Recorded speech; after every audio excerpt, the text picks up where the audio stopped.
Hello everybody, hope you're all well. Welcome back to the stream. I'm Adam Steele for Hot Pulse Studios, and as you can see I'm in Studio B, my little home mixing setup, and today we're going to be using Reaper as per usual to do some work on a song I've just been sent by the band Banana Ranch. They've been on the channel many times before, and I've called this Season 2 Episode 1 because last time we were on here we got half the album roughly mixed, and now we're going on to do the second half of the album.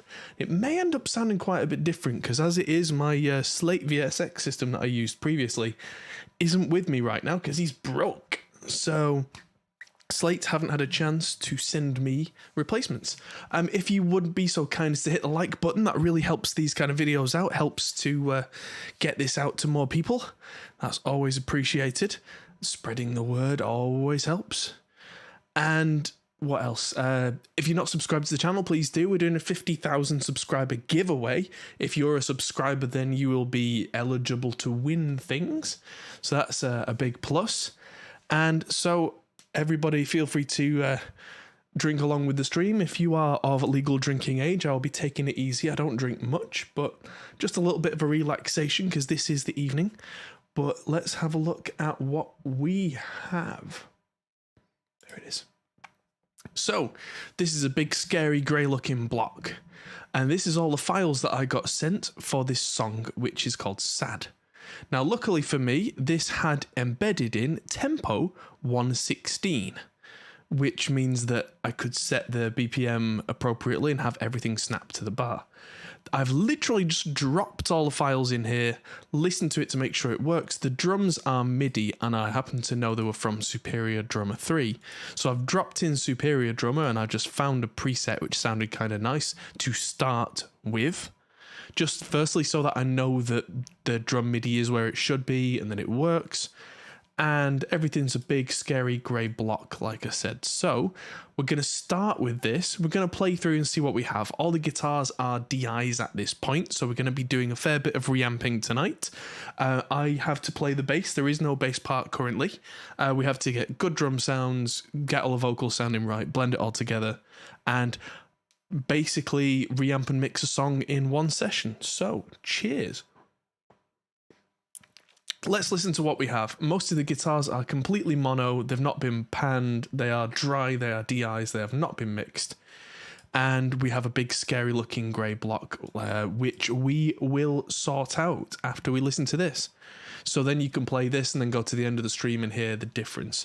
I will turn down the output volume by a few dB because I noticed when I tested this that it was clipping significantly just because all these, you can see there's lots going on. So this may seem a little quiet, it may seem a little loud, but let's go.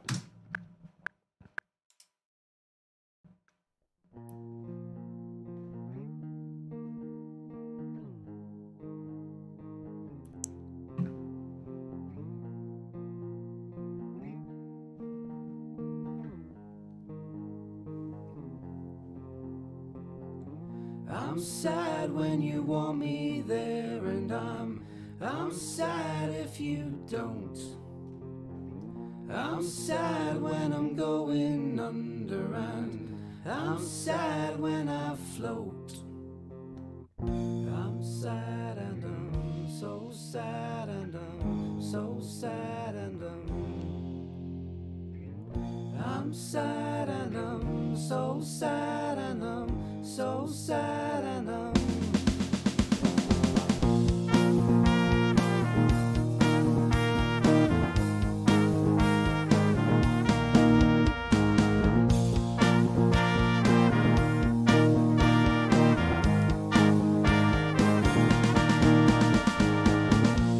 sad when you want me there, and I'm sad if you don't.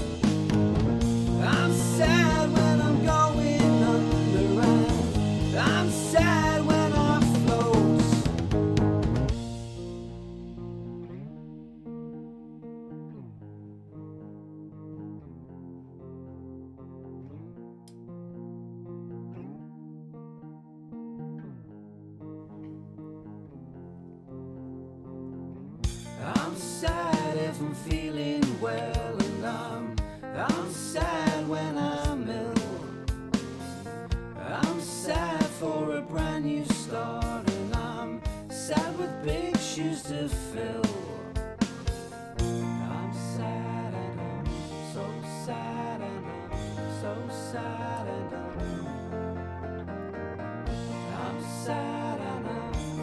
sad and I'm so sad and I'm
Aceman says those got to be real. Well, apart from the drums, which are programmed, still played by Paul, the drummer, everything, yes, is 100% real.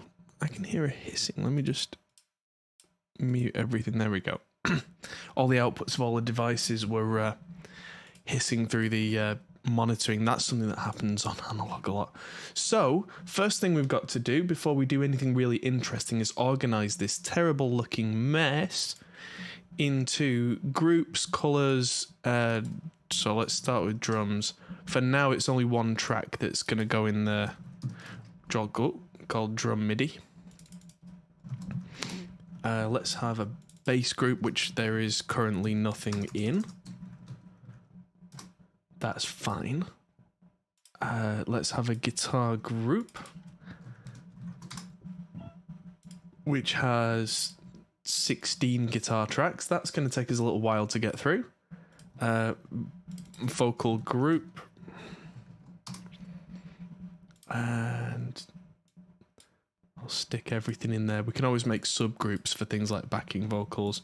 And then the trumpet group, because those are real trumpets. And so those go in there, and I'm going to throw the trumpets before the vocals, because the way I like to order things, vocals tend to go last on the desk the way that I tend to work. So let's just hide the mixer for a minute, and you can see this is a big grey block of scary nonsense. So I'm going to select all these, and first thing I'm going to do is go to my actions and type in the filter the word silence, and there it is. Auto trim split items, remove silence. And so it comes up there for some reason. I put my threshold at -70. Preserve timing of non-silent areas. Marty said, thought I heard a bass. No, that was just that the guitar was quite low, but you'll hear when the bass is tracked the stark difference. And so yeah, process. That'll take a minute. And there we go. That already looks much more manageable. And I'll be going through certain points and trimming these out and making them look a lot neater. You can see where there's hissing that just gets over that threshold at different points.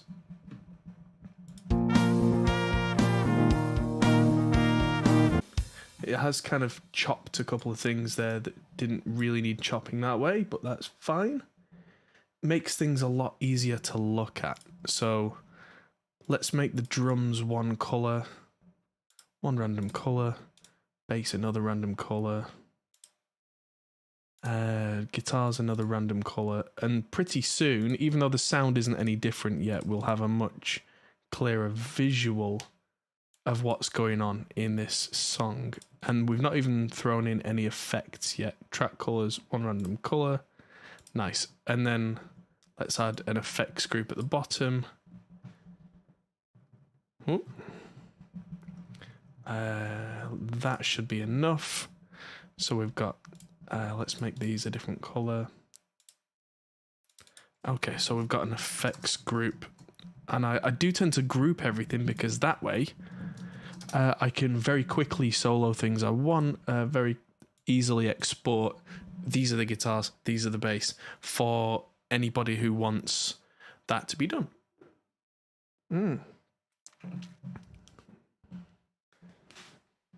Listening to Larnell Lewis. Oh, I've heard that name.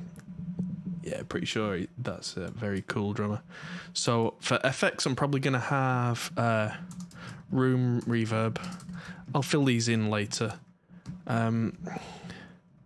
Plate, big plate, delay, maybe. I'll leave that there for now. But yeah, that already looks a million times better than it did before. That's Chris in the chat. Hello! Yes, me and Chris should be in the studio next week with our top secret project. So that should be very interesting. And yeah, that's going to keep us busy, as well as my very interesting news this week that I'm getting married in 10 weeks or so. So that's going to keep me very busy. And you can already see that I'm, just mute them. I can hear and see that certain guitars of these just need trimming. There we go. Feel sorry for me having to mix this. Why? Just because it's got a few guitars going on. This is fine. This has, including the drums, which I'm going to split out, 36 tracks, including the folders. That's entirely reasonable. I get to have fun. So I'm going to start with reamping these verse guitars. And that's coming out of the left. Because I panned them while I was checking stuff.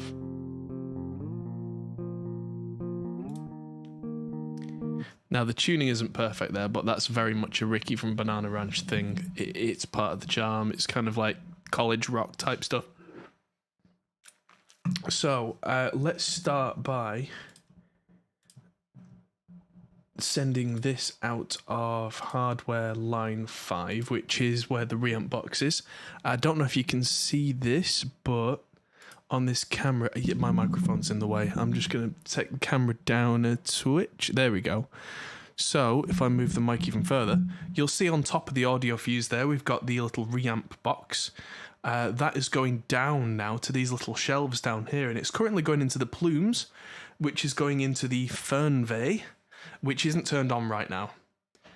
And that's currently going into the Marshall, which for these cleans, I think I'm going to use the Marshall, but I'm going to switch to the low input. So let's make ourselves a track. I'm going to bring back the scene so you can see that.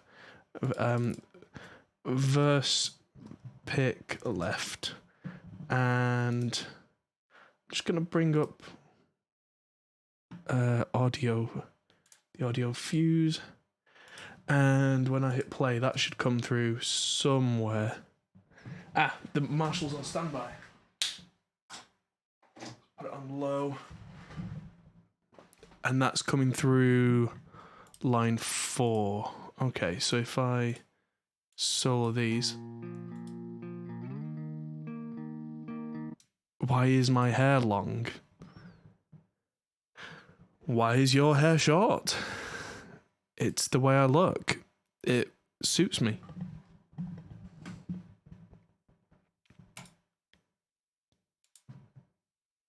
And yeah, I've had short hair in the past and it makes me look like a criminal. Aside from that, I mean, if it's a philosophical question, fine, but that's not the kind of question you should ask a person.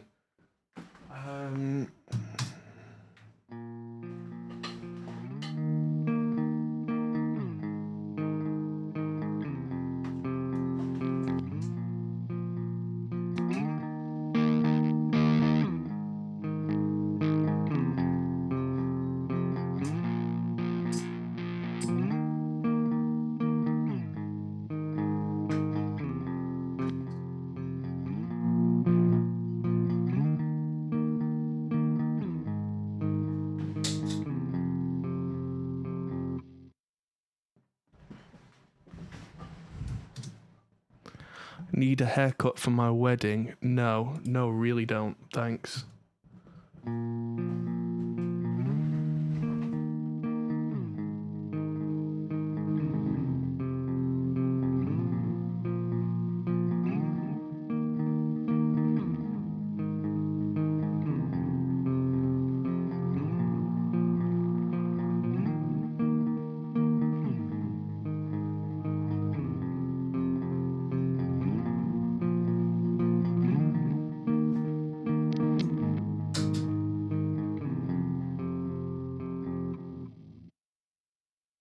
Cool. That's a nice sound. That's a little bit of a delay from the Fernweh from Jupiter Effects down there. I've turned off the plumes. We're running into the Marshall, and the Marshall is running into channel 4. Kind of clean sound. Like it. So let's run this through and then get these parts in.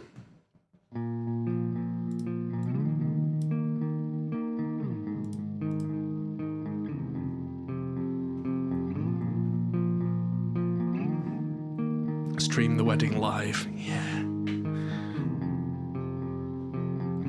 I'm sad when you want me there, and I'm sad if you don't. I'm sad when I'm going under, and I'm sad when I float. A couple of those lines there sound like they've been pushed on the timeline.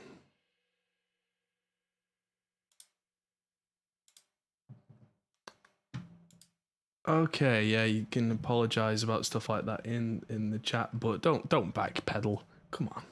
I've had this conversation with people for the last 20 years. I'm not a kid. I've not got hair because I'm a greasy teenager. This is how I look and this is how I am, and I've had long hair for the entire almost decade that I've been with my partner, so at this point it would be weird not to. And honestly, at this point in my life, having had shaven head and long hair, the only way that you are going to get me to have short hair now is if my bald spot gets so big that I just shave the whole thing off. Because nobody wants to look like Bill Bailey apart from Bill Bailey.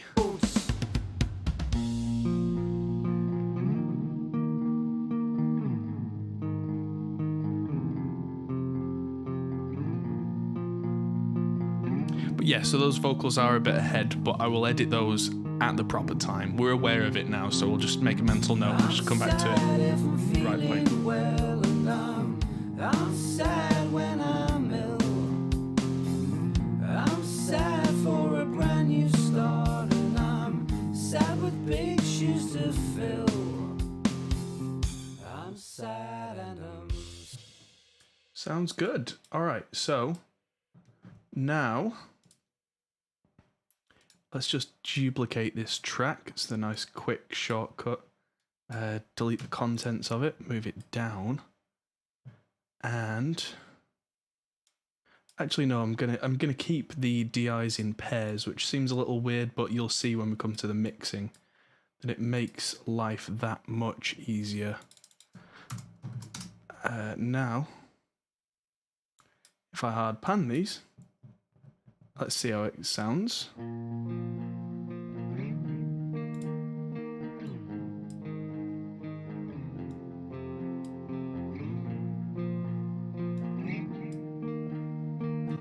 Okay, so the right hand side needs a little more gain by the sound of it.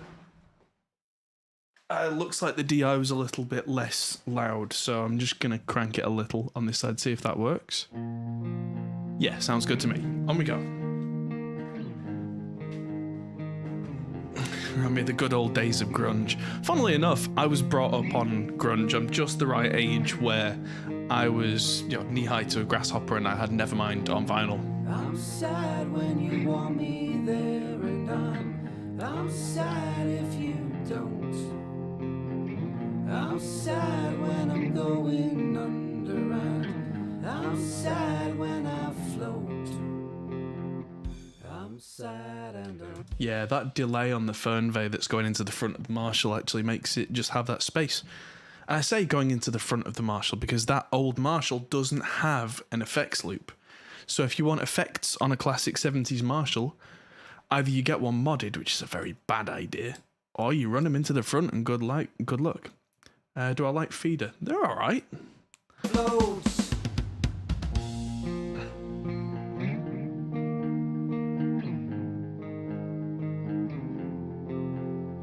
No, Danny the Count bandana.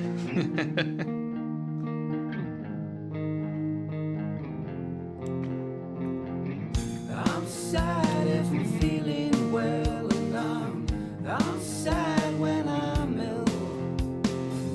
I'm sad for a brand new start, and I'm sad with big shoes to fill. I'm sad and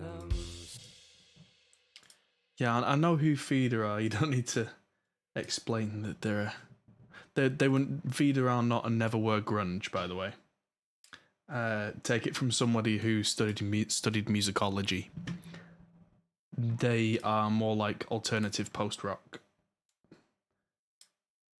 A good band, not grunge. There we go. Right, so that's these guitars. Now, let's have a listen to these two as the DIs and see what are we feeling.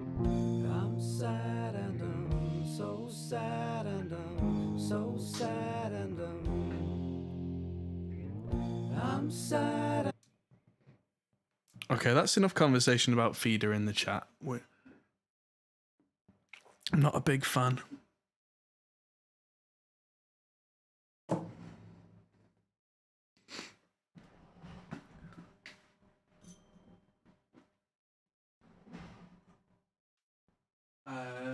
Right, let's have a bit of fun with this.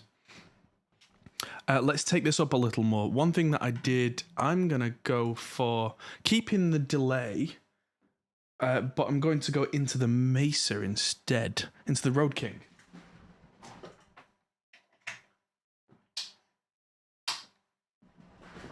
And I switched the channel on this to modern, not modern, to vintage. I might have to back it down to raw for this.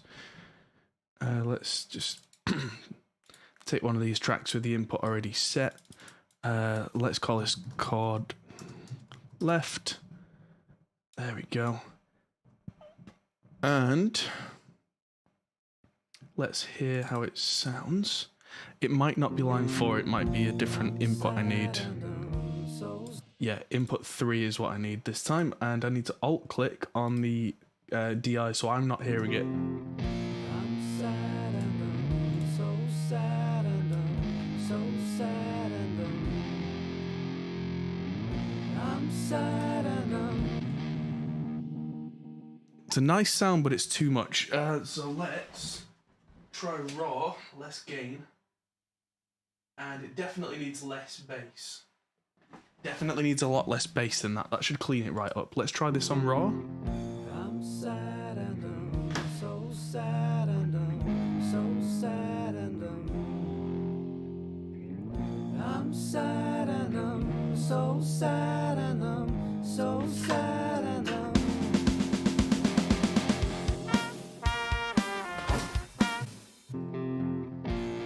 sad and I'm so sad and That's getting there, but am I reamping a signal through the amps? Yes. It's something I've been doing for the last several weeks. I didn't do that for a long time, but now I have Tonehenge, and now I can. But yes, this is the DI guitar tracks, clean guitar tracks, going through amps of my choice. I've got this on the 50 watt output EL34s, and it sounds like it's crunching up too soon. So I'm going to go around the back and change it to the 150 watt output, but with less overall volume so that there's a lot less breakup. Let's just try this. I'm sad and I'm so sad and I'm so sad and I'm sad and I'm so sad and I'm so sad and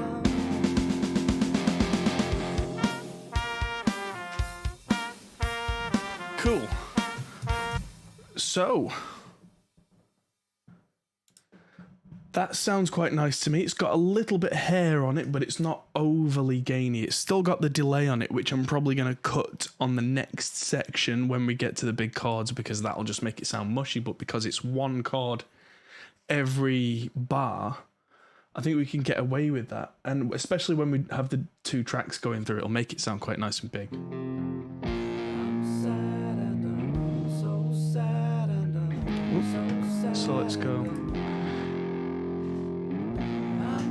Yeah, well, real reamping to me is the same as using plugins in a way. Yeah, Aceman's right. I'm using a load box after the amp so I don't go deaf.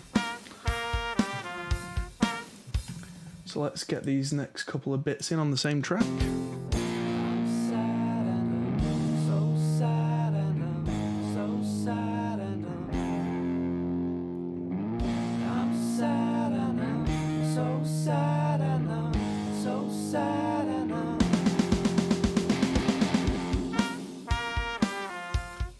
So the name of the reamp box is literally the reamp box. The company is the important bit for these guys. They are called Signal Art Electronics.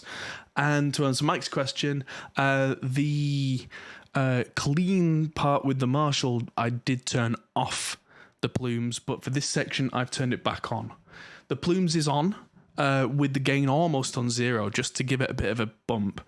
The Mesa's on raw mode, so it's not got very much gain coming from the amp itself.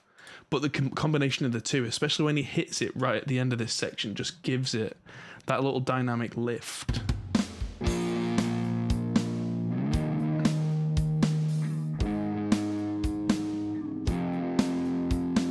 Well, funnily enough, Marty, this is not the angry version of the reamp. That's the standard one. The angry one's in Studio A.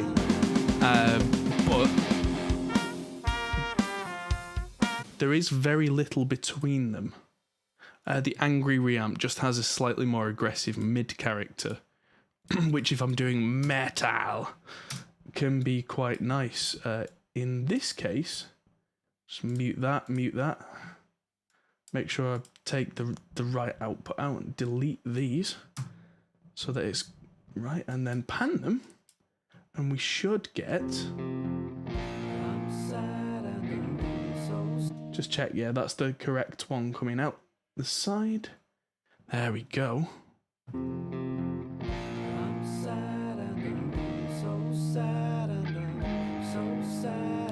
Right, onto the old-fashioned. Cheers. I'm sad and I'm so sad and I'm so sad and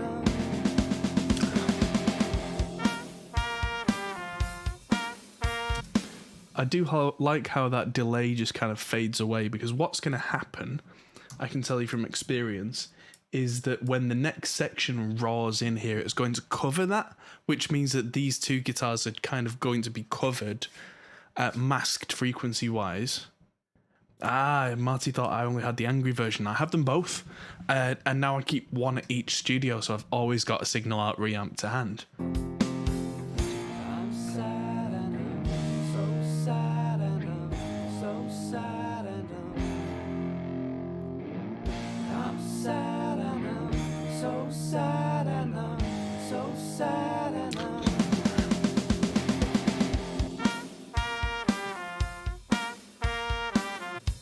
Cheers means thanks in the UK. Yes, it does. Generally. I mean, it does come from the traditional kind of cheersing of drinks, that kind of, you know, but yeah, in England, it generally just means thanks.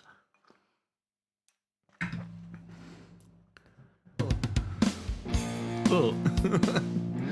Just the last part of the syllable there. Ooh. I'm sad and I'm so sad and I'm so sad and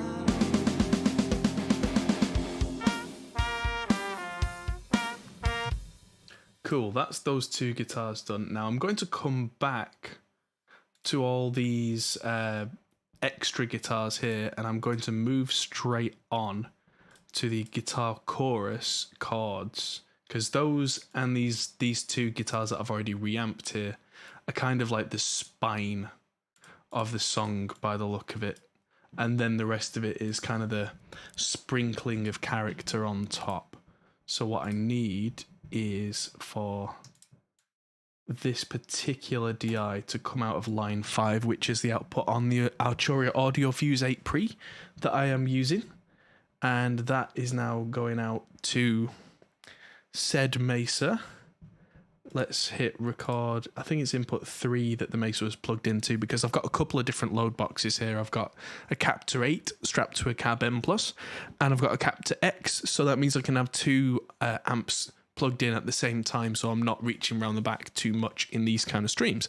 I've also got the Rev plugged in, so I'll probably use the Rev just for funsies on the extra guitars here, because then we've got the Marshall and the Mesa for the character and the Rev for the niceness. Right, let's hear it.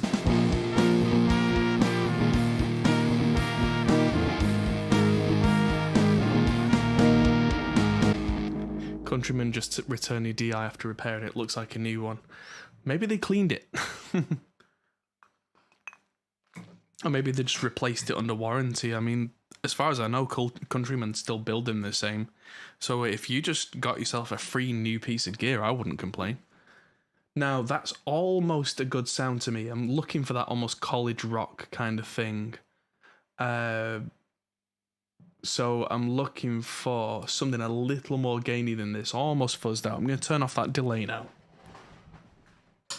Wrong one. There we go. And probably move to the vintage instead of the raw mode. Let's see how this sounds.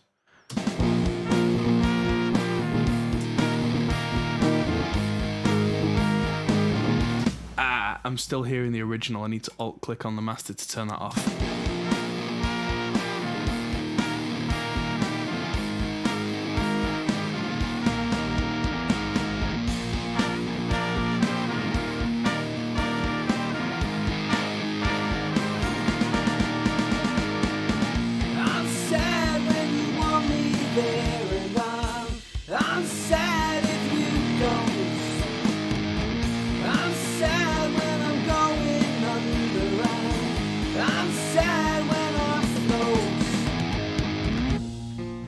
Yeah, that's got a kind of... it's not too much top end, so it's not metal. It's just... chorus chord left. Yeah, okay.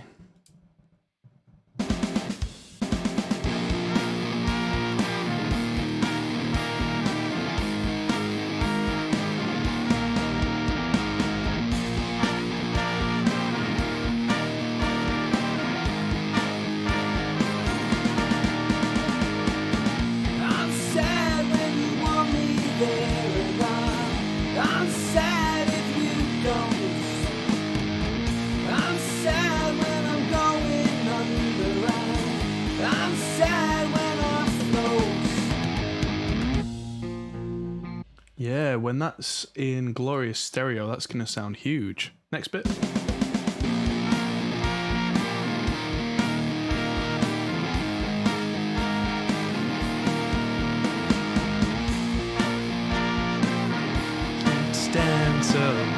Don't stand so close to me.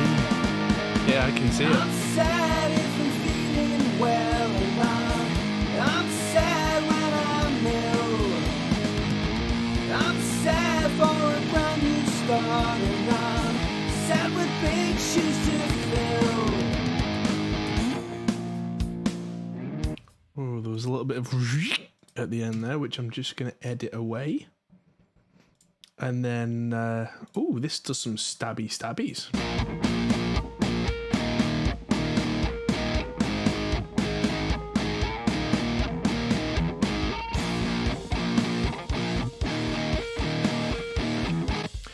kind of sounds cool.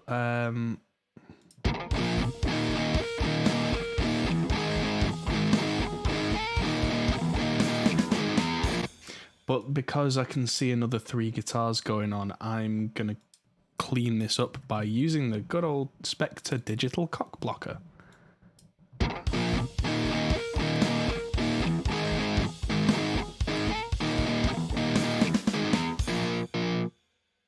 Ah.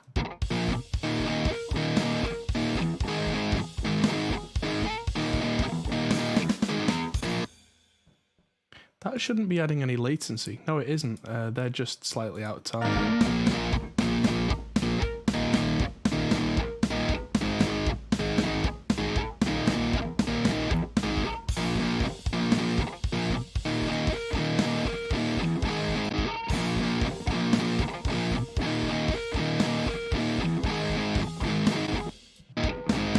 I'm glad I listened to this now because it's slightly out.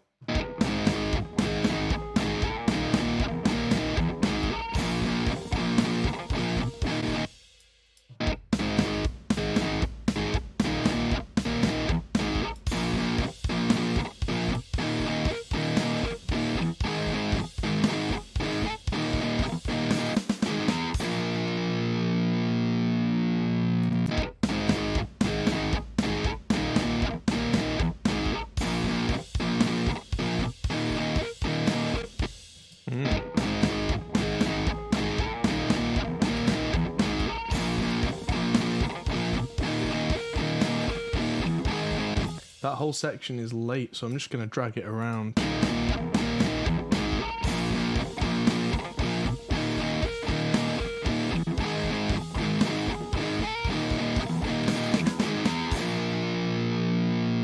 Right, I'm going to reamp this now, but I'm going to have to man that and turn this on and off manually. Here we go. So I'm going to turn it on, and I'm going to have to manually turn it off for that very last note to make sure it doesn't blah. It sounds like added plugin latency, but it's telling me that it's 0 additional. It was actually genuinely late. So let's run it in.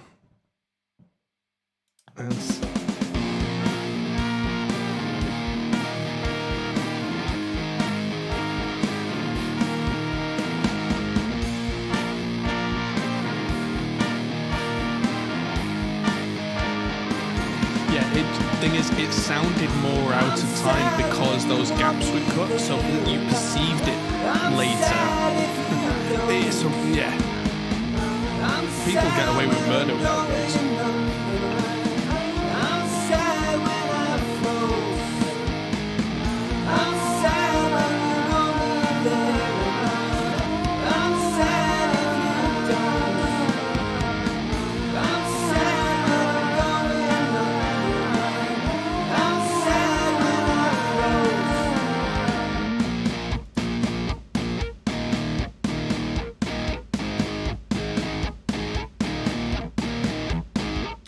Yeah, it falls out of time here, which is why I've edited it back in. Ooh. And I've turned it off just at the right time there. I probably will have to go back into that as we get to the edit stage. Now, let's flip these around. Duplicate the track. Call it chord right, and delete the information out of there. Unmute that, mute that, move the cock blocker across, although I'm going to have it disabled for these sections. I did just notice that the right hand guitar was significantly quieter, so I held down shift and moved the top bar of the track to make them louder. Okay, now let's see how that sounds with things panned.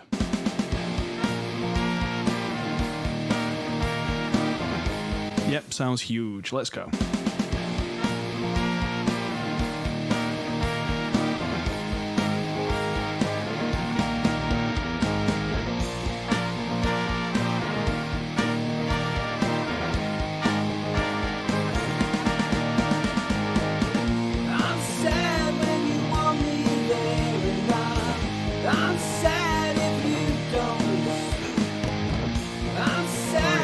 hear the clean.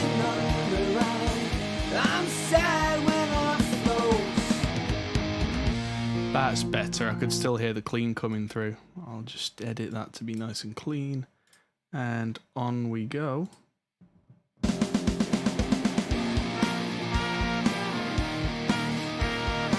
It's a special message in the chat for Scott. Hi, how you doing?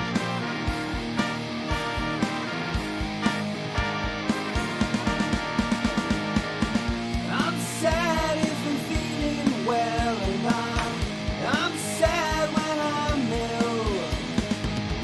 I'm sad for a brand new start, and I'm sad with big shoes to fill. And the Banana Ranch guys are in chat. Ooh. That needs fading away because that just goes bleh. Fountains of Wayne. God, I haven't heard them in years. I'm really quite glad that I used the Mesa now because that's very kind of Fountains of Wayne-y type stuff. But yeah, me and Scott are friends, you see. So this is our special greeting.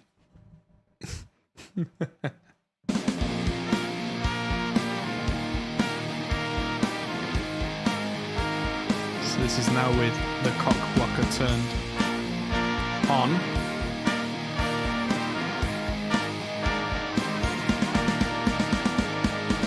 I'm sad when you want me there, and I'm sad if you don't. I'm sad when I'm going under, and I'm sad when I float. I'm sad when you want me there, and I'm sad if you don't. I'm sad when I'm going under. I'm sad when This is going to sound good.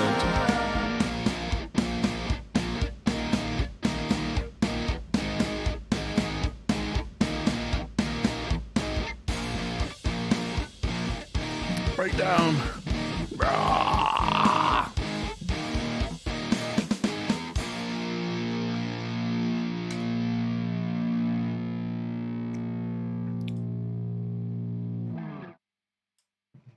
Oh, I forgot to turn that off because I was headbanging. Let's just retract this last little bit.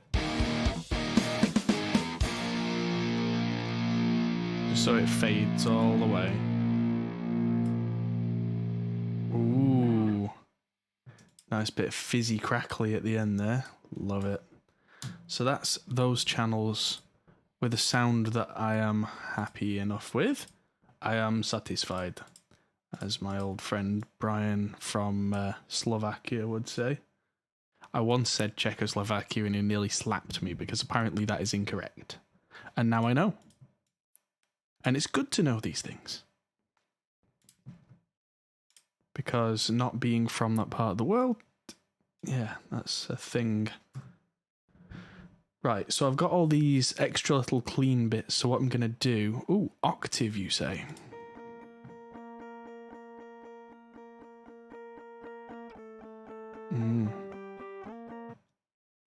Right, I'm going to hold on to them for a minute and we're going to go with these cleans. We're going to turn off the Mesa. Going to use the same reamp box though. But here's where we get nice.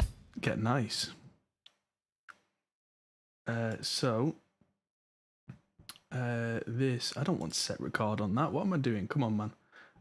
Alt and click so it's not coming out the master. Send it through hardware output number 5 because that's the one that the reamp box is plugged into. And these all look quite quiet, so I'm going to bump this by several dB. I'm going to hit Shift and Z, which is my little customized thing for selection. I'm going to just loop this for a minute and make clean extra left. Just run this into the Rev, I think. Can't remember if I actually sent power cable to the Rev early. No, I didn't. Poopy. Let's turn off Marshall and turn off the Mesa first. There's a lot of chat tonight. Hello, everybody. God, it was in Vegas. It was 107. Whoa. Humans don't do 107. Ugh. That's why I moved these pedals before, of course. So, one of these powers should go nowhere. It's not that one. One of these days I'm going to be super organised with all this. But not today. There we go, that's a spare, so that's going in the back of the Rev.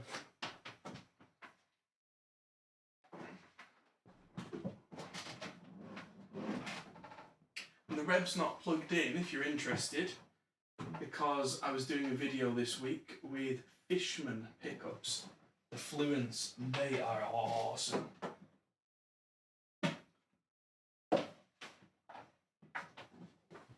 Ow, ow, ow, ow. Come on.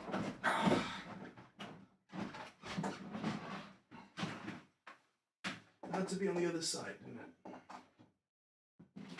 There we go. There we go, that's better. The Rev turned on. Oh, there we go. It's got no anything about runtime? Right, is that coming through anywhere? It won't be coming through anywhere because I've not plugged the output of the pedals into the Rev and turned it off standby. So let's just start like this. See what we get. That's absolutely blasting channel 5.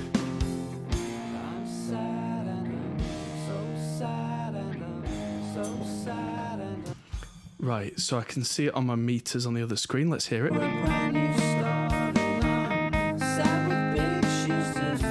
Yeah. So actually, I've got a pair of Fishmans here for Chris in chat. These are the, well, either these, the Moderns, or the Tosins. I think you will like the best. I'm keeping the Devons because they are absolute fire. They rip your face off, but the Tosins are a bit more clear, but they've got a full single coil mode, not a coil tap mode, a full single coil mode, so they go super clean and super clear, but they don't hum. Weird. Only Fishman can do that kind of thing. So I think at this point,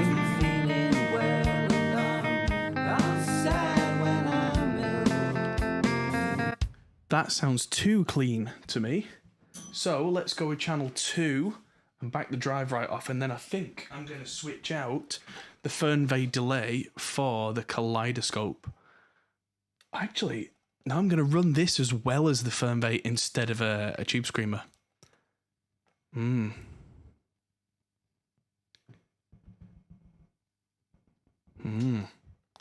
Oh, so Mike's got some Tosins, yeah. So in for review, I've had the Devons, the Tosins, and the modern humbuckers, and I'm absolutely keeping I'm keeping the Devons because they are my thing. Okay, there we go. So let's switch out the drive, the plumes down there, for the kaleidoscope. So that should go stunk. Yep.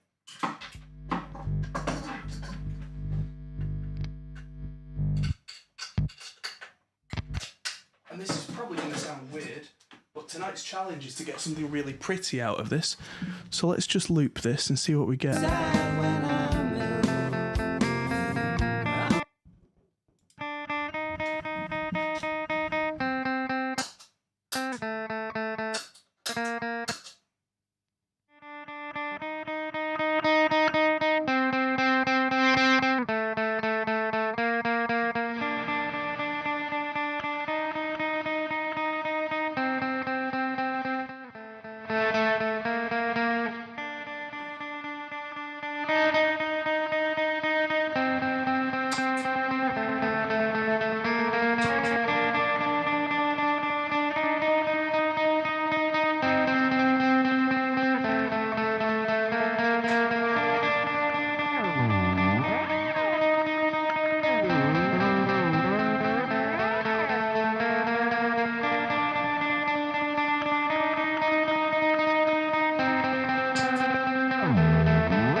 And that is how we spice up. Yeah, so they'll be going into a pseudo bass 6. So the Tosins, yeah, the Tosins could make some real deep sounds. Something that I noticed about the moderns is the moderns don't have much low end. They are very focused. The Tosins have got a bit more thumpy lows. So yeah.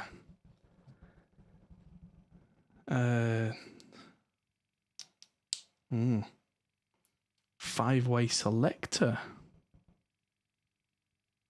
No, I like pressing the buttons myself because I feel out the way that they work. So I've been feeling out the way that the delay and everything works there. And that means that I'm committing to that going into the rev.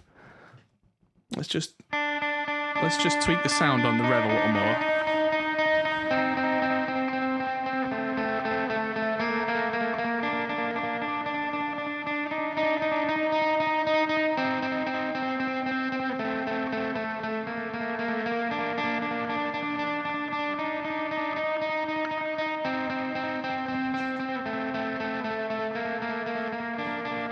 There we go.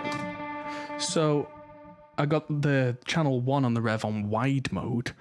Pretty much nooned all the EQs because I don't want this to stick out of the mix too much. Volume's just down a bit. But then I've got a pre and post control there anyway. So let's run this now without it being in solo.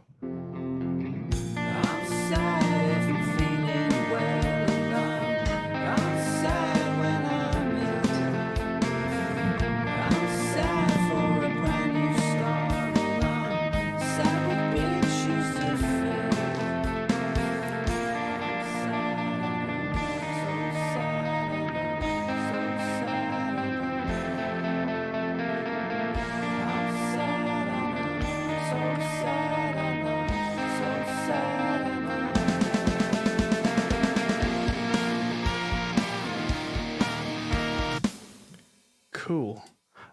Question from Dean in the chat. A very good question. Looking to reamp bass tracks for a project. Good for you.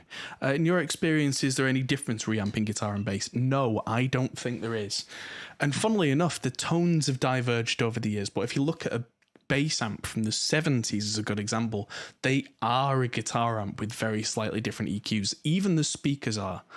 And I mean that from a factual standpoint. If you look at a JCM 800 bass and a JCM 800 lead, there's a couple of capacitors and resistors that are slightly different, and they all use Celestion's G12H speakers in the cabs. All of them. So yeah, if I was to reamp, I'm going to be playing the bass for this evening. But if I wasn't, and I had a clean DI, I would run that through whatever amp exactly the same way. Oh, excuse me. You can do it with plugins. You can do it with real amps. You can do it whichever way you like. The best way to do reamping like that, though, is to have a particular tone in mind. So, yes. All right, here we go. Let's go to the next section. There's only 2 little sections of this.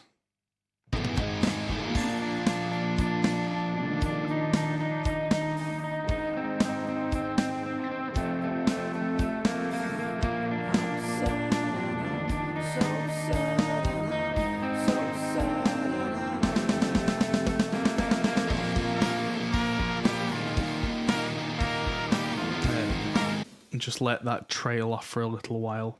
Because things like that, where it's a little delay trail, I like to leave them in the mix rather than edit them out, because everything that comes next in the mix should just trample on it and organically, naturally bury it in the mix without you having to listen and hear a stop. Because even things that are 30 or 40 decibels down, quite often you can hear cuts in audio. I can, at least. I mean, right, so let's make sure this is coming out of line 5. This is the right-hand side now. And I'm going to just duplicate this to be clean extra right. Because this is all double tracked. Because this is how, like, I've been working with Ricky from Banana Ranch for many, many years. And kind of I got him into the habit of double tracking everything because it just makes everything sound huge. And it was something that they always liked. So it's now as a rule of thumb, something they stick with. But it does mean the way that Ricky's mind works in sections, everything is recorded kind of piecemeal like this, and it's a bit less. What's the word? What's my busing process? Well, right now, everything's quite simple. It's all just folded. So the guitars are in a folder, the trumpets are in a folder, the vocals are in a folder. It will get more complicated as we go on. Right now there is nothing on the master, there is nothing on anything yet, because we've not got to what I would really call the full mixing stage.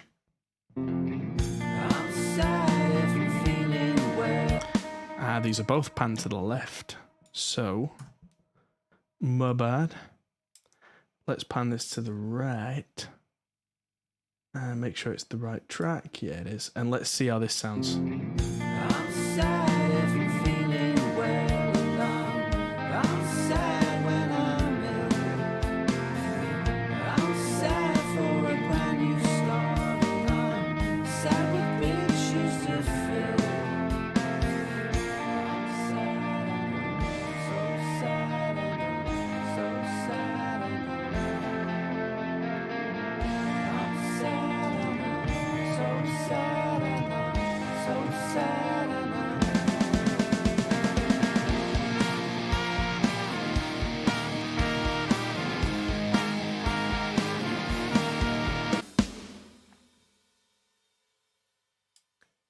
Okay. And the last bit.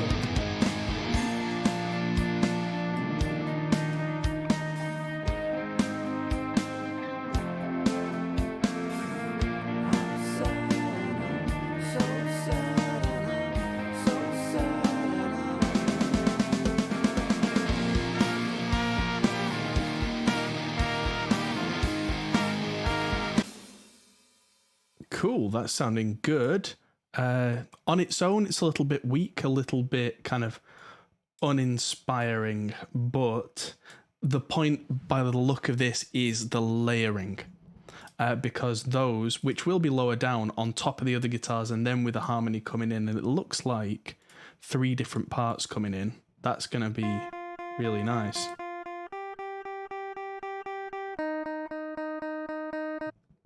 Right, so there's an extra harmony coming in above these. Let's just bring that in.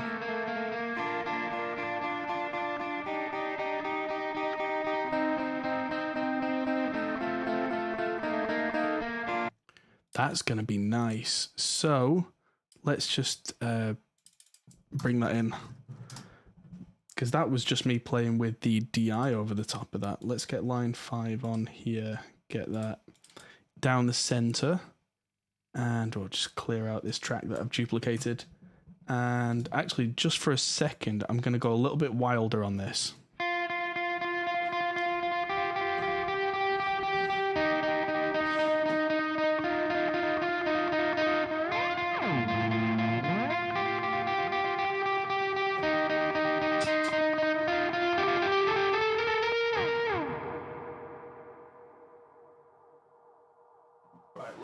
I've just cranked a few things up. Sounds like it's going into oscillation, so I need to back it off a little.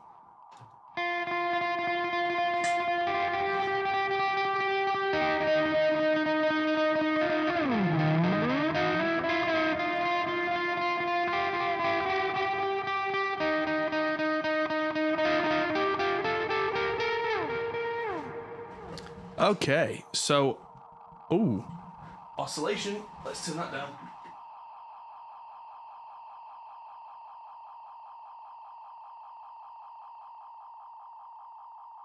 There we go. Just let that fade away. Fade away. Come on.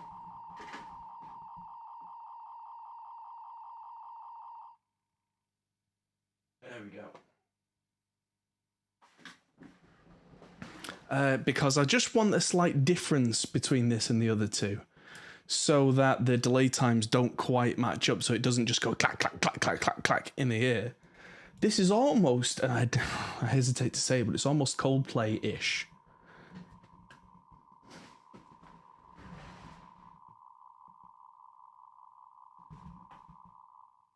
That's the control that does it. There we go. There was a very slight self-oscillation because it was going beyond 100% feedback. Let's try this and see how it sounds.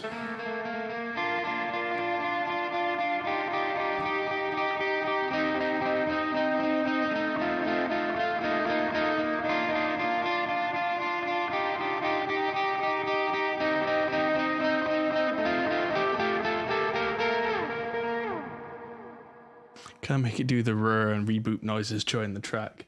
You know what? I might just do that on this last little bit here. I said the C word.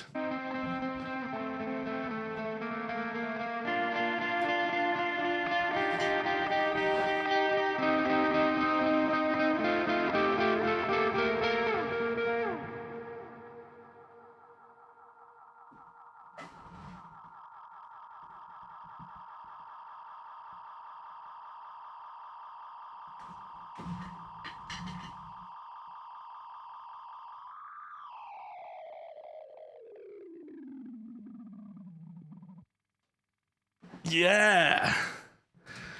I'm probably going to take that and put that at the end, turn it up a bit so we can hear it, and then really give it a long fade in. And we've got a little bit of an OK Computer-y type thing now.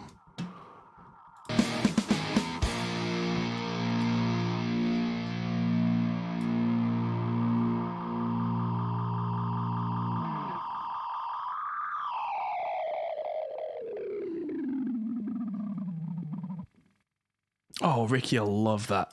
Ricky will absolutely love that. He's a massive Radiohead fan.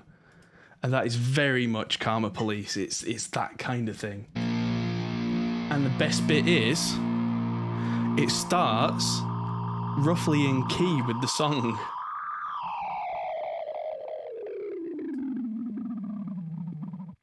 Oh, yes. I'm 100% keeping that. Now, I've got these octaves and I've got outro pick. How do these sound without the delay?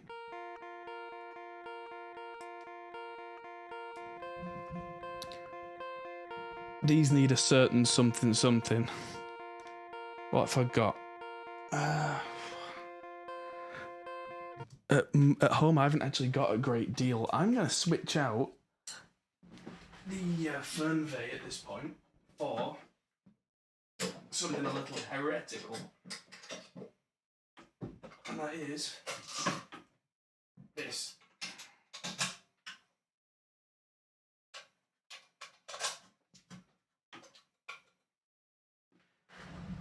That is...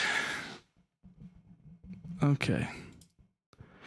I'm rather busy, Luke. I can't do Discord right now, really. So, yeah. No, I'm good.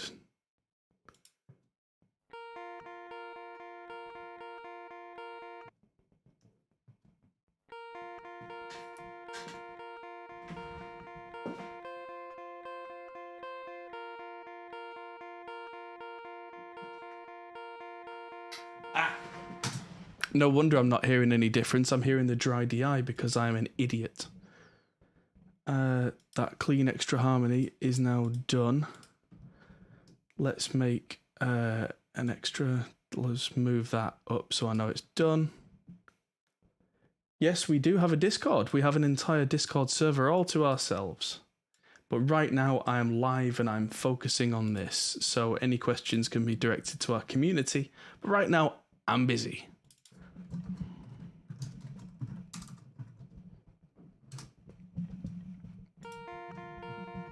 So that's supposed to come out of line 5.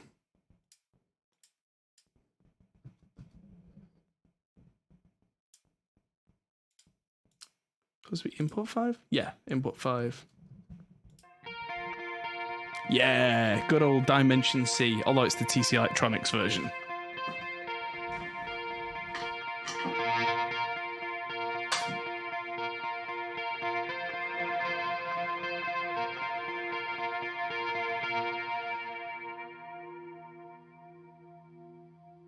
Yeah, it's a bit much. Let's back it off a bit.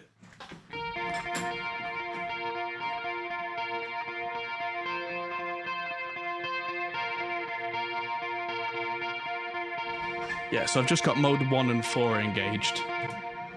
And I've got the kaleidoscope going as well in front of that, in front of the Rev.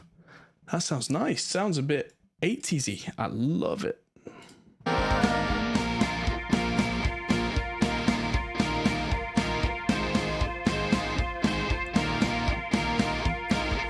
Don't you forget about me.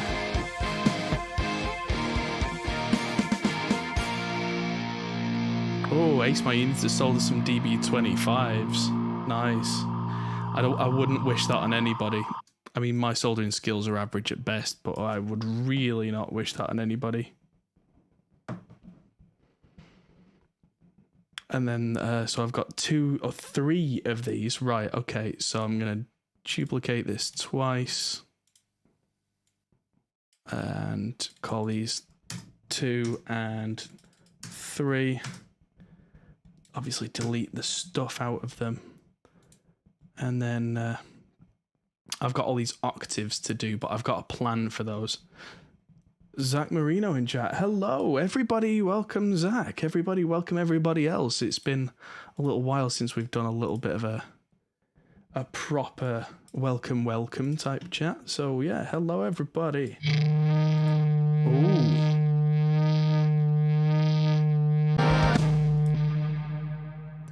That was what we call a feedback loop. Oops. Sounded kind of cool, but woof. Right, so I want to alt-click that.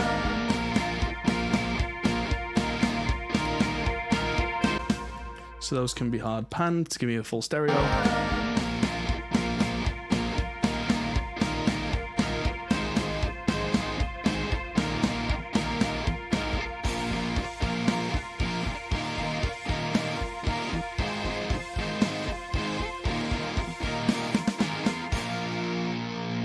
New patch bass sounds great till you got to wire it up. Yeah, that's why I went with non DB25 patch bass, just standard patch bass, and just bought the patch stuff. I know it's a bit of a cop out, but honestly, I didn't have the time, money, or skills to do that, so I just kind of gave up.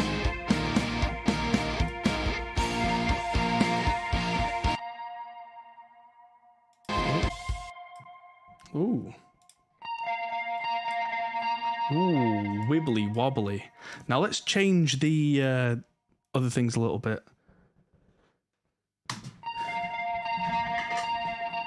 You got Reaper at 45 milliseconds of latency. What? You absolutely need to check out ACO or Core Audio. Something's wrong in your setup, my man.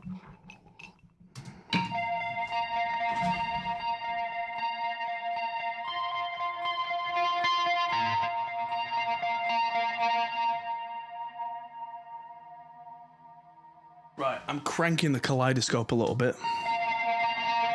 Oh, a bit too much volume.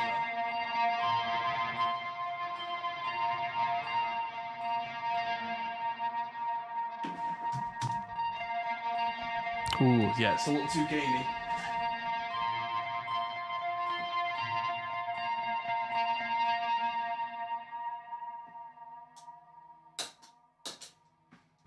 Yeah, so that, again, sounds a bit of a mush on its own, but let's combine that with the other two.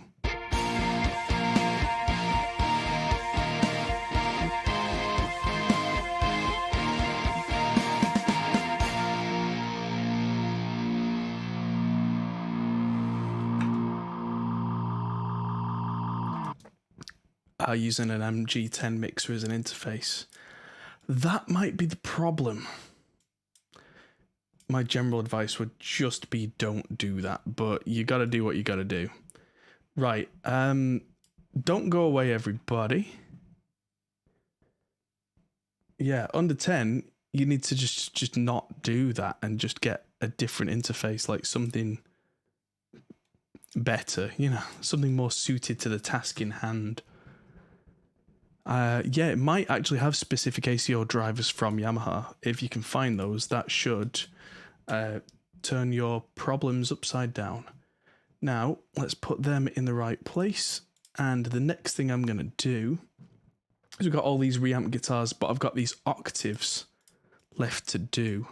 So I've been organizing these into kind of done at the top and to do at the bottom. So we're going to run these octaves through the axe effects. So before we do, I'm going to nip to the little men's room and I will be right back. Don't go anywhere. Hit the like button, get yourself a drink, and be back here in 5 minutes.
All right, I am back.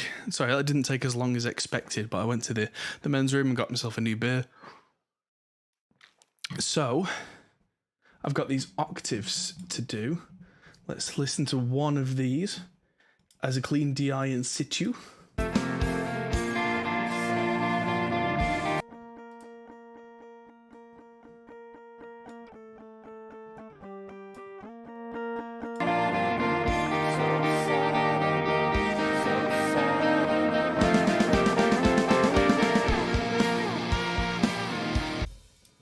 Right, so I'm going to change tactics, and I'm going to turn the rev off.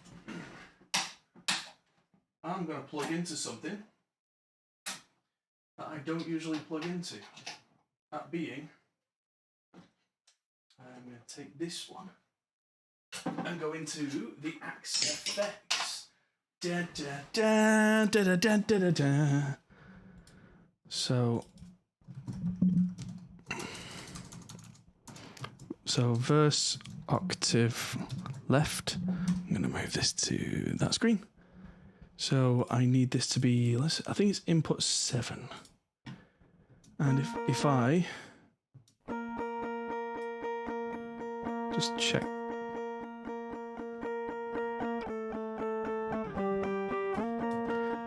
It's not going out of line 5, is it?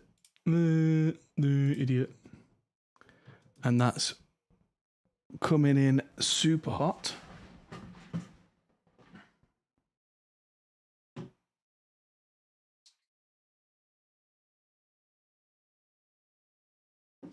Right, there we go. So I've now padded that down using the pads on the interface, and let's listen to it.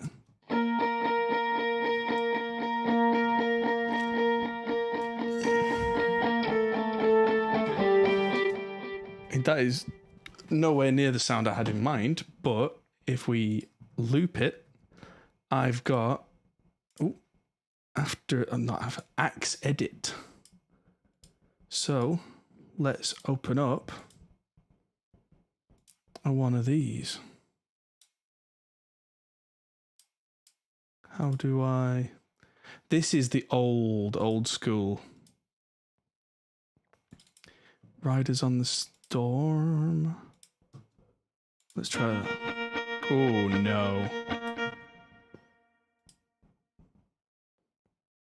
Pan tremolo, you need to go.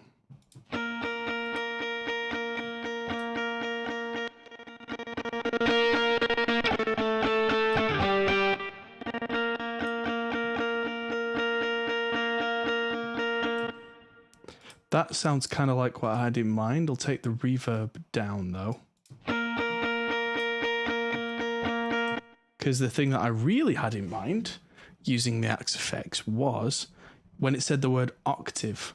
So I'm going to take the compressor away and find something to do with pitch. Pitch 1.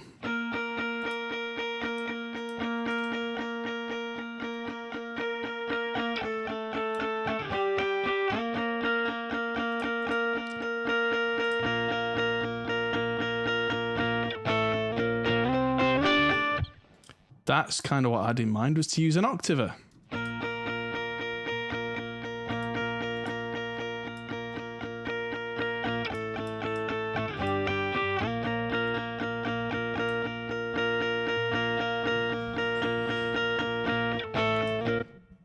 Yeah, there we go. And there's a little bit of a delay, which I'll... No, the mix is already at 4%. 1/8 tweed. Now, let's try something a little better. Using a 41.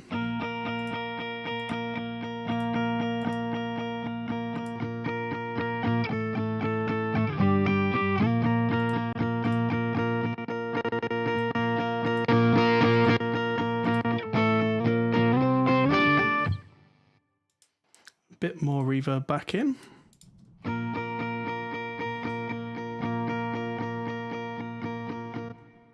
There we go. And even though the bass is going to be down there, the octave divider is a very different sound to an actual bass sound. And this is going to be quite low down in the mix and just occupying different frequencies to the actual bass when I get to it. That's my idea anyway.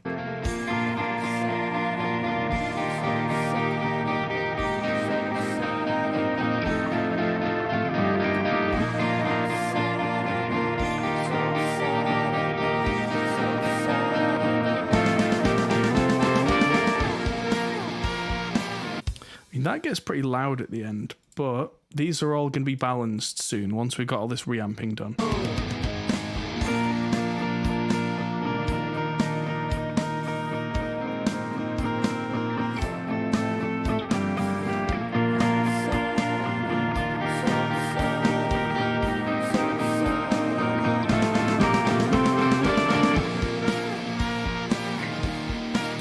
Warren, hello, welcome everybody, welcome Mr. Warren Hewitt into the chat, the one and only, good to see you. I would have watched from the beginning. Well, but you've been streaming yourself. I've been online for just over an hour at this point. But yeah, we're using all the different amps and we're playing with the Rev, the Marshall from 1978, the Mesa Road King, and now we're using an Axe effects. Proving that you really can blend the two and they are different tools for different jobs. So yes, everyone give Warren a warm welcome while I try and focus on making these huge sounds. So I need to unmute this. That would help. Let's try that.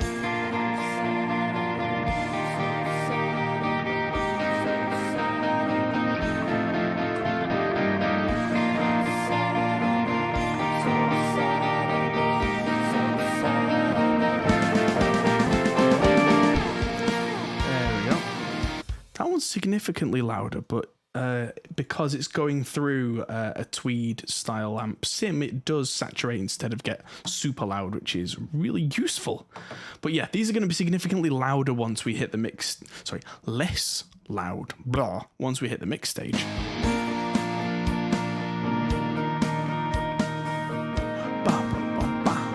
Really liking this drum beat.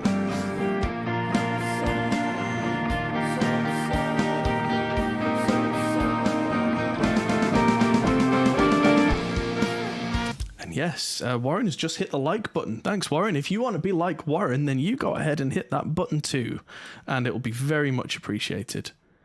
Now I've got chorus octave left to do, and that'll be, we're almost done with these 16 guitar tracks at this point. And when this is going, I am really going to want to have a bit more oomph on here. So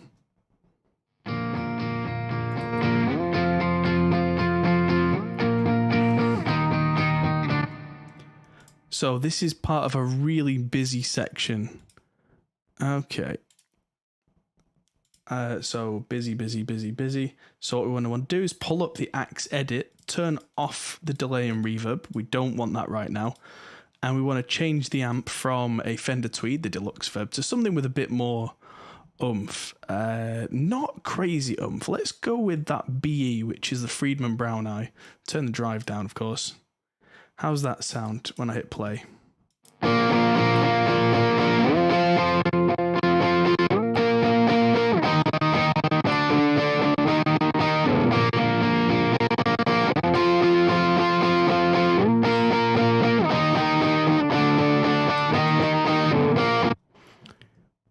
Oh, Aceman's been talking about Warren's new monitor videos. Oh, yes. Those Genelecs look amazing. The Genelec, the latest ones with all the DSP, I would really like a pair of those. I know Warren's been a Genelec user for a long time. And honestly, I'm looking at moving away from what I have right now. So,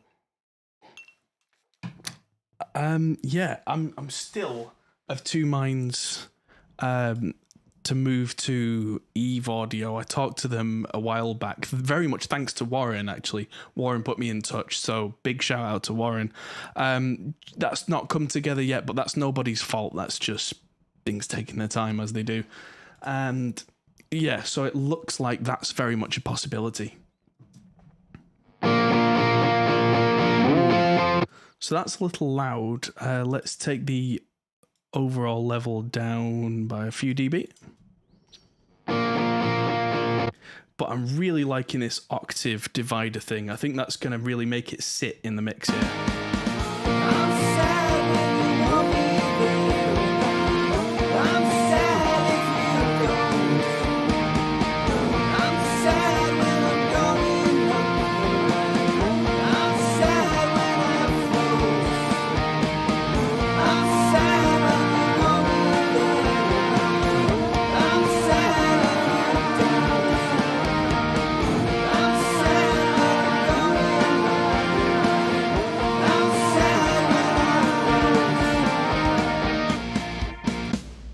Yeah, the people at Eve are great people. I mean, I talked to them a while back, but time has just been flying by. It's scary, actually, how quickly time has been flying by recently. It's really quite worrying, but that's just the nature of the universe, I guess. But yeah, Warren, if you're watching, something I mentioned earlier is one of the reasons that things have been a bit nebulous with me recently is that we are planning our wedding. We're getting married in September, and we only made the decision in the last few months, so it's all been go. So a lot of, I've been kind of spotty and off the map a little bit because I've been running around like a madman trying to sort that out. So, yeah, that's meant that a lot of kind of priorities have had to shift to that for the time being, but that will be done in a few months' time, which is, coming up fast. Right, I need to delete these out of here because that's now chorus octave, and what am I doing? Yeah, thank you very much. But yeah, it's I'm really kind of throwing myself off here. Right, okay, so I'm putting these on the same tracks as the verse octaves.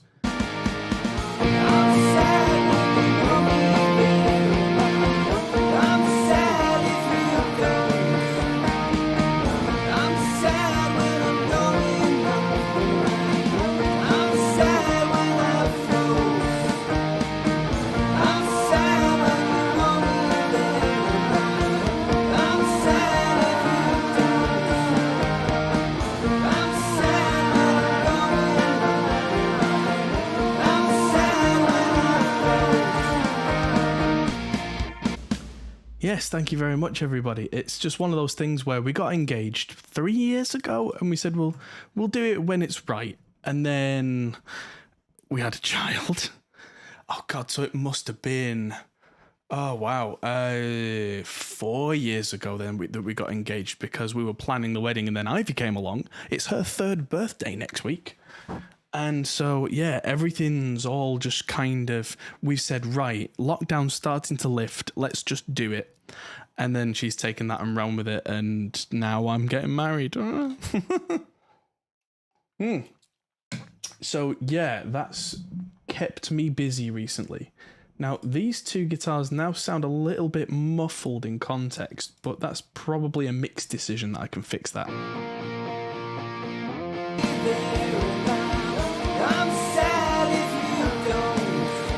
Yeah, they've got quite a lot of low mids going on. They're quite stuffy sounding on their own, but that's where mixing's going to come in. Oh, I seem to put a region in there. It's because I'm talking while I'm mixing, which actually is quite normal for me, but there you go. These need to be a particular colour, and there we go. That just helps us to see that's where the guitars are, that's where the DIs were. There is no bass yet, because that is our next conquest, is I need to grab a bass. Because this song has none, and I have one. So, I need to turn off the X-Effects and grab a cable. And actually, I need to check all the settings on my amp, my bass amp here, because Ivy, I love my daughter very much, but she's a pain in the backside. She came in.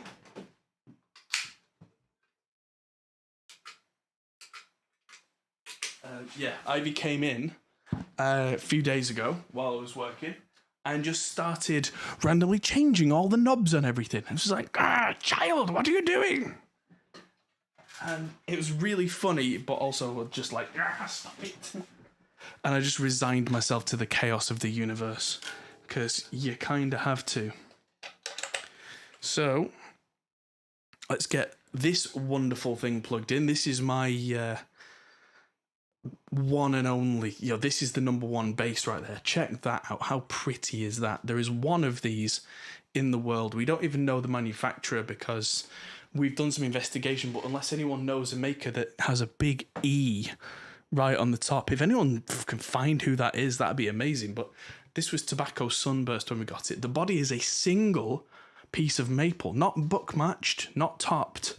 This is a single piece of maple, and it's a wonderful, wonderful instrument. But yeah, I'll just take the camera down a little so you can see what I'm doing, so it doesn't just look like I'm having fun with myself.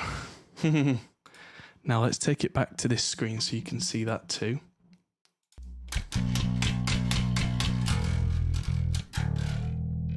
I need to tune this, so I need to go back to the bass group and use Reaper's own retune and make the window size long enough that a bass will recognize it.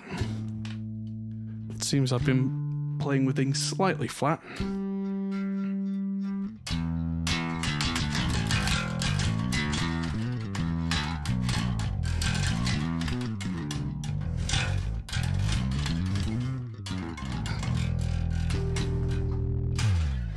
So I have this set, it's got two channels on this amp, so I've got one set super clean and the other's quite drivey but just blended in.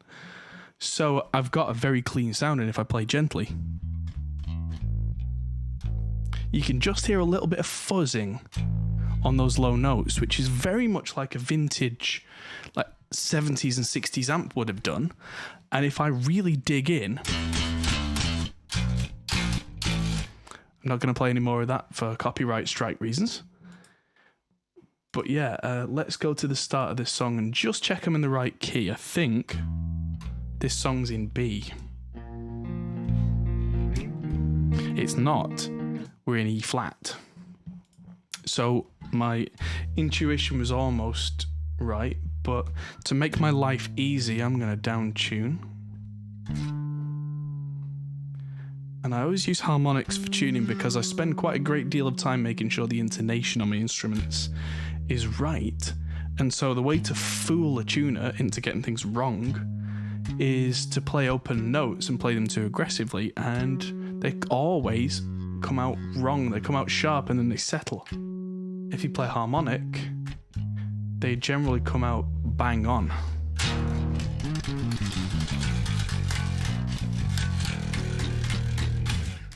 Okay, so let's see this from the start.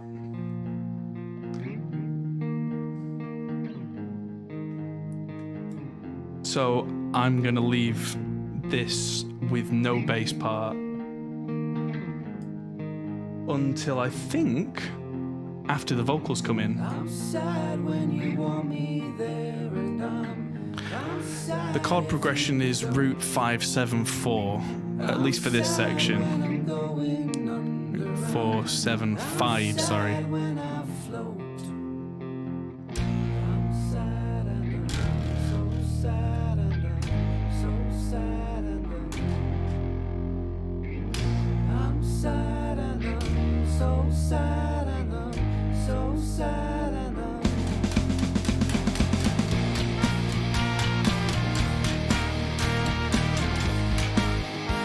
Right, I can't hear those drums very well. I'm going to put the click on for this, and I'm going to turn the guitar group down by a few dB just overall. It's a little annoying, but I know where I'm going to now, so that's fine. And I'm going to turn my headphones just generally because I've turned everything else down, and that way I'm not affecting the mix balance. I'm just blasting myself for a while, because this isn't mixing, this is performing. I do like more volume for when I'm doing that. 2, 3, 4.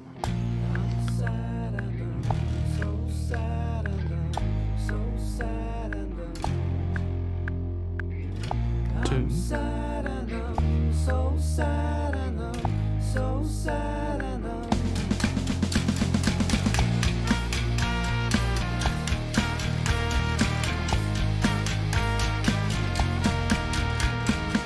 Ah, right.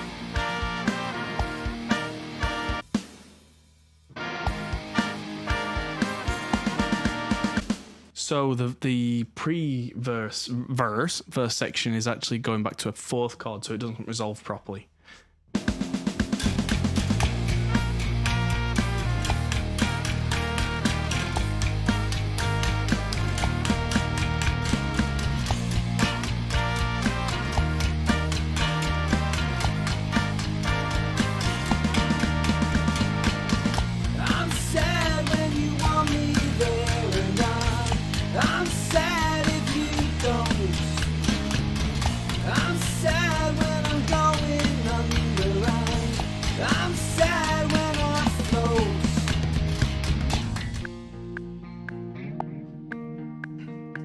Right, I could do that a bit better, I think. And I think it's a seventh. Yeah, so it goes ba-da, ba-ba-ba-ba.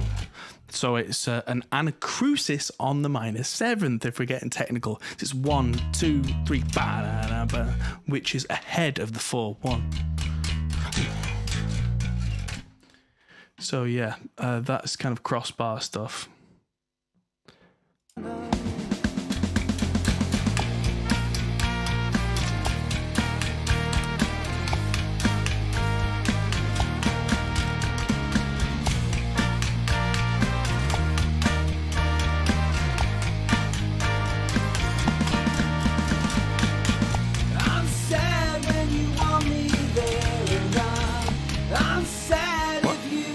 What note was that supposed to be? Try again.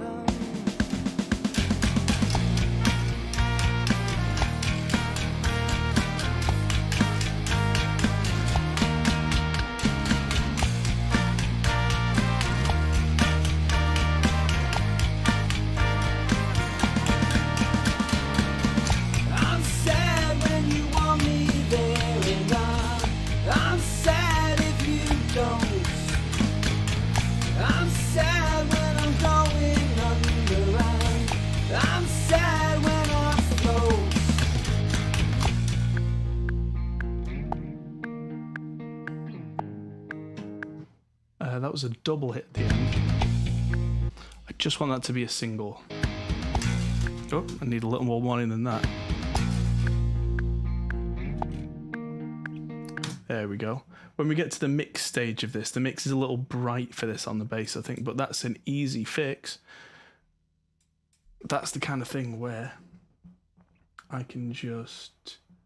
Once I've got some compression going on this, maybe I'll tame the top end a little if it needs it. but let's get through the song first.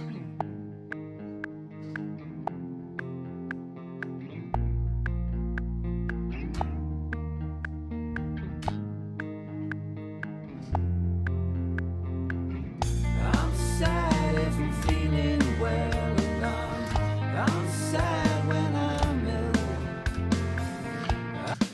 Right, so the entire verse does go to the fifth. Good.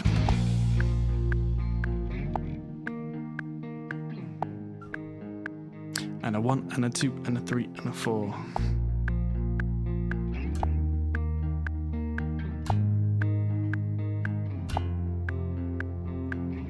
I'm sad if I'm feeling well, and I'm sad when I'm ill. I'm sad for a brand new start, and I'm sad with big shoes to fill. I'm sad, so sad, so sad. I'm sad, so Right, so this build up is also going to the fifth. So I'll just cut there. sad with big shoes to 1 and a 2 and a 3 and a 7.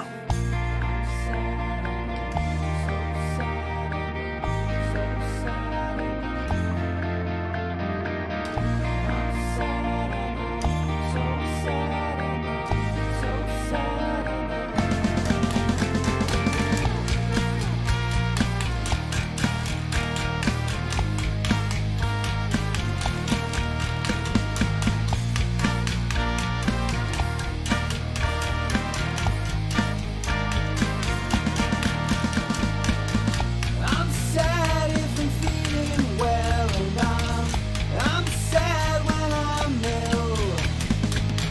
I'm sad for a brand new start, and I'm sad with big shoes to fill.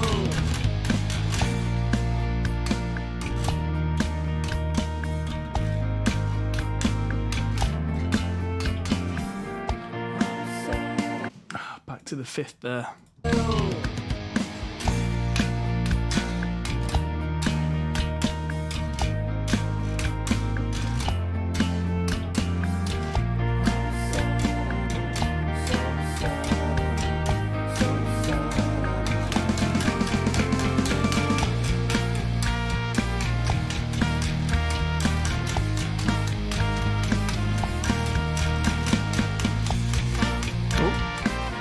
Come on, man, that was just a proper flub. Live, no one would notice that, but in the studio, that would be plain for all to see.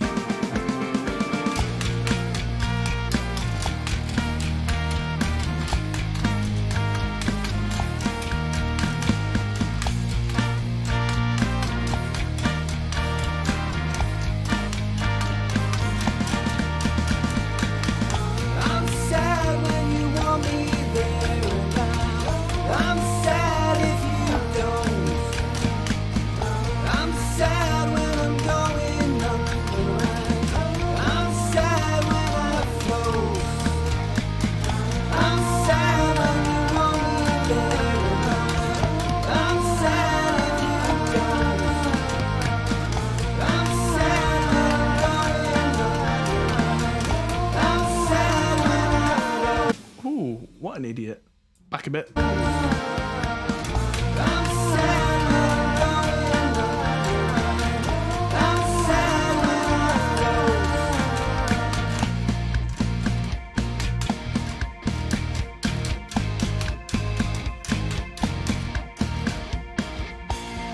Right, so this is stabbing.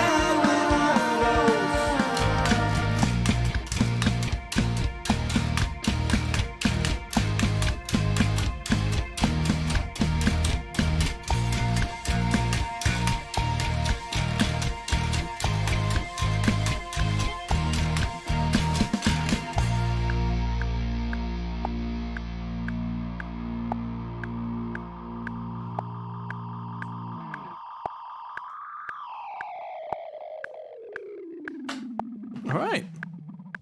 Let's edit that together and then, yeah, first take. Got it first take. Sure. Right.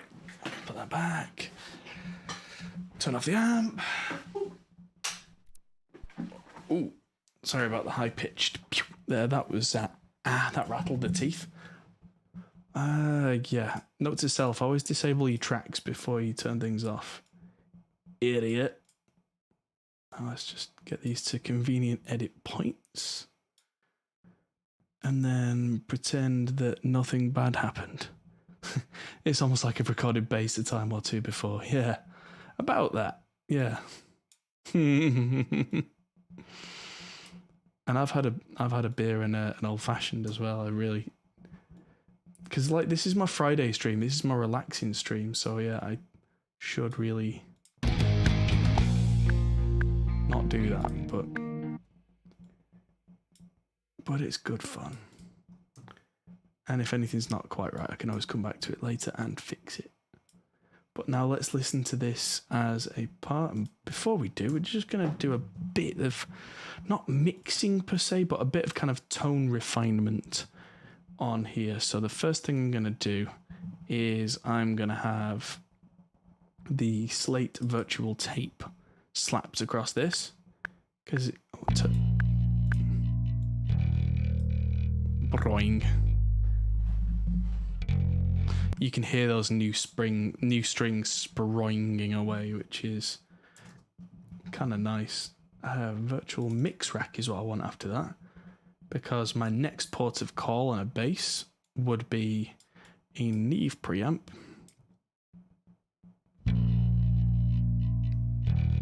And then straight to, no messing about, straight to where I, come on, an LA2A.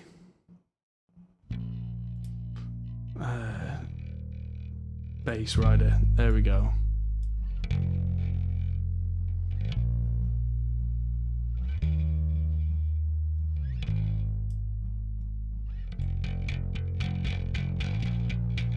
There we go. And that top end is a little clangy for this particular mix. So I'm going to throw in a Neve EQ, find the clang and not turn it off, just turn it down a bit. There.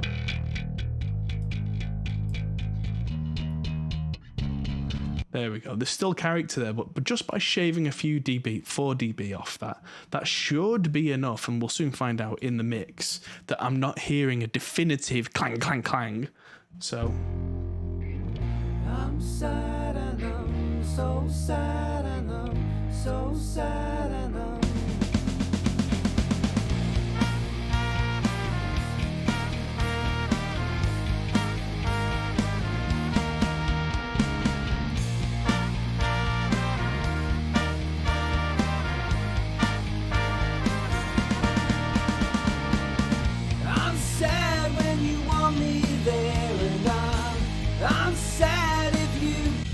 Yeah, sounds good. You know, you want to mammoth it. Yeah. Well, I'm trying to move back into more hardware stuff. I mean, my current CPU usage should be in the toilet right now because there's nothing on here. There's just no effects. There's Superior and a couple of things there, but that's a really good sounding drum kit. But what I'm going to do now is I've been using my master volume down all this time. What an idiot. At this point, I'm going to do a little bit of top-down mixing. The drums, honestly, I don't think they need anything because the setup that I used in here in Superior Drummer already has everything pre-EQ'd, everything's compressed, it's got transients, got reverbs on there. More than 4 strings makes your wallet unhappy. Yeah, I mean, if you buy in bulk, it's not so bad. Missing the sound from my Shure vocal mic. Oh, that's just because I'm not talking quite so loud. But next, let's get my master bus going. So I tend to use now the Shadow Hills Class A mastering compressor very gently.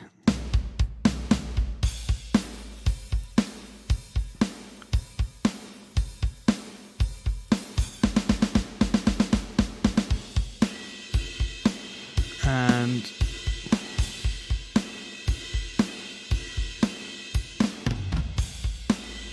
there we go.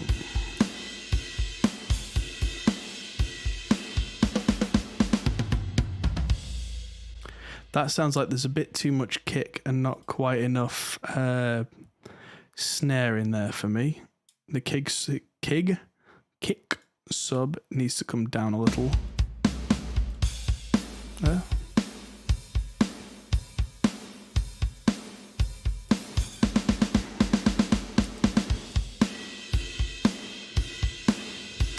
Oh, right, you could hear the clanking of the bass through the mic, of course. Ah.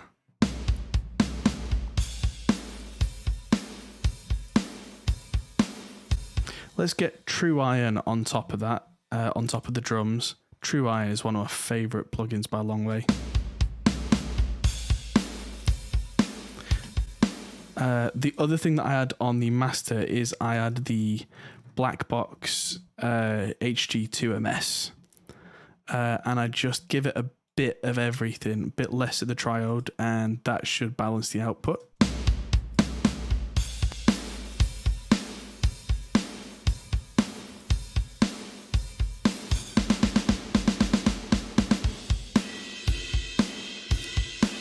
There we go. Ooh, that cymbal is not nice, but let's play.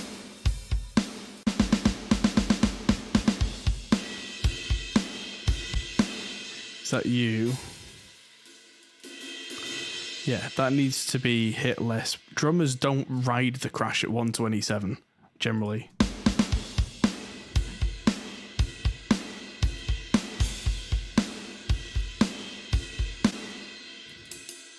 Let's try a different ride.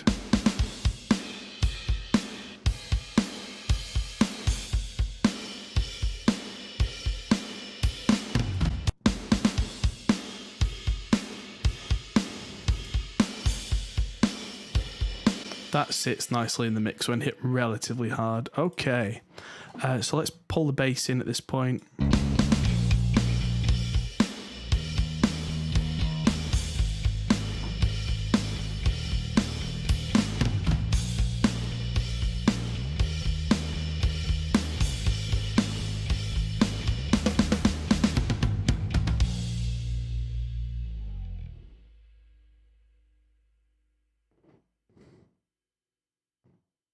Okay, sounding good. Nice and fat. Now the guitar group, before I even do anything to these particular guitars, I'm going to put Virtual Tape Machine on here, which is, these are going to be too loud. I need to volume balance these. And actually, now these DIs are done, I'm just going to move these right to the end and just kind of dump them on the end, honestly. Which makes me feel a little bit bad doing it, but they have served their purpose, but I still have them for reference. So here we go.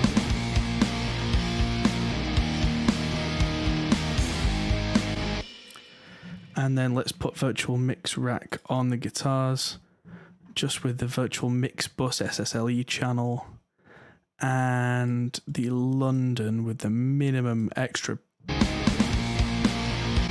Because what I'm going to do now is just balance each of these guitars underneath that and EQ out what I need to EQ out. I'm going to send this to the Reverb, which actually has no reverb on right now. This is going a little quick, I know, and I do apologize, but this is what I do. So the room reverb is super loud, and that needs to have a room reverb on it, which I like using the Slate BM7 Studio B Close, pretty much as it is.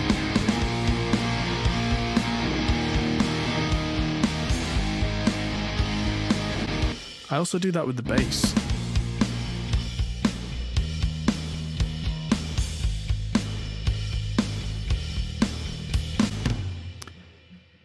guitar has the growl they got in L7. Yeah. Oh, L7. Who remembers L7? They were great. So that's it. I mean, these guitars, that's kind of Ricky's sound.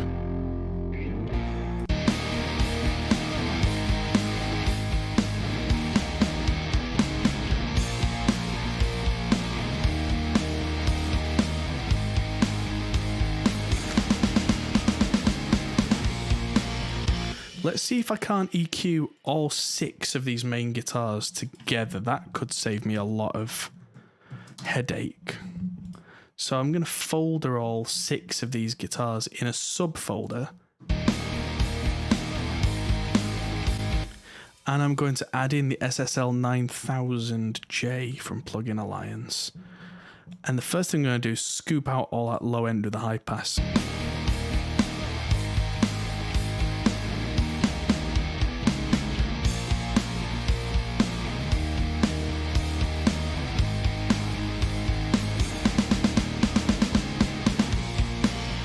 And all the top end up to 10k.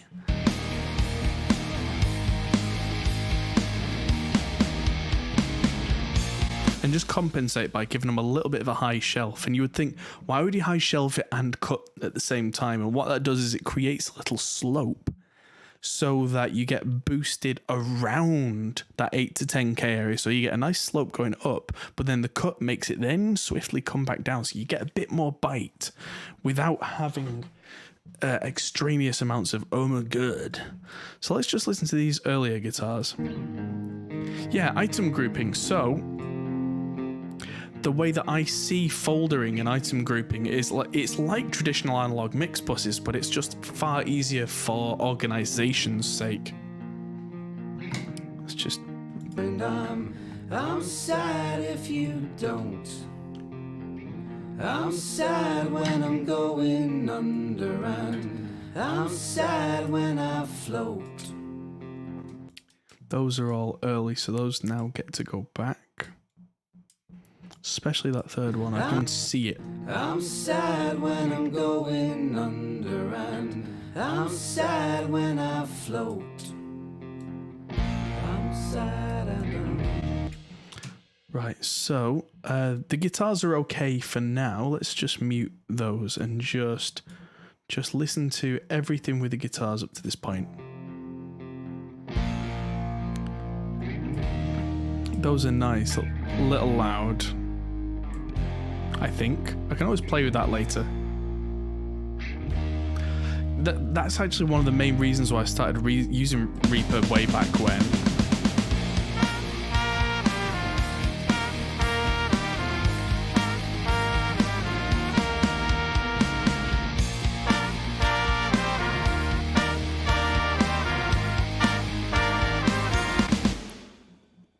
That's the thing is I never used to use folders way back when. I would stop everything coming out of the master and send it to separate channels as bus groups and aux groups, and actually found that caused more problems than it solved. But I was using Cubase just at the time that they added folders, but the folders wouldn't actually route audio. They were literally just like file folders. They didn't affect anything. Whereas the Reaper file folders send all their audio up through the folder itself, which means that it's automatically like a group or just an aux bus, or an aux or a bus, or however your desk worked, because they all have different names of different things. Those are real horns. You can tell they just.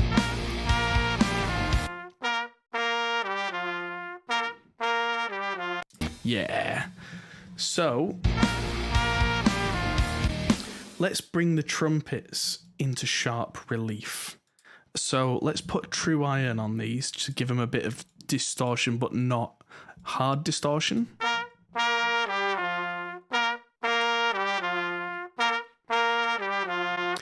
And I'm immediately going to reach for micro shift for that flugel to make it sit around the main trumpet, because it does a slight pitch shifting that makes it sound stereo when it's not, but it's really quite mono compatible. And these are going to need loads of reverb, which we've not even set up yet. So I'm going to send a little bit of this to the room reverb.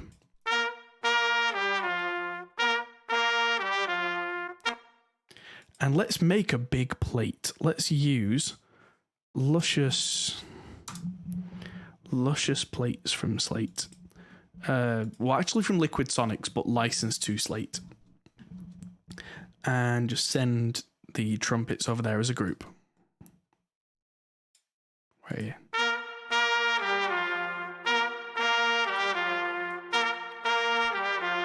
Let's cut.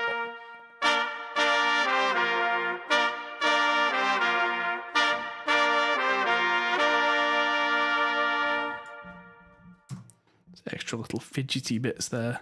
And I can see from the way that as I've trimmed these, just from looking behind these plugins, the way that the noise cut is exactly the same. I can see that these have been copied and pasted. But perhaps not on this section, unless I already naturally went back and changed it. So let's play this back in context and see if we need to put a channel strip on here and EQ these to fit.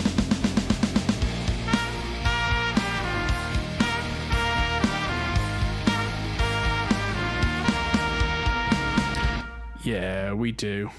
Sounds like they're out in the field. Yeah, I mean, I don't want to absolutely kill them with reverb. I want to put them in a space so they don't sound flat.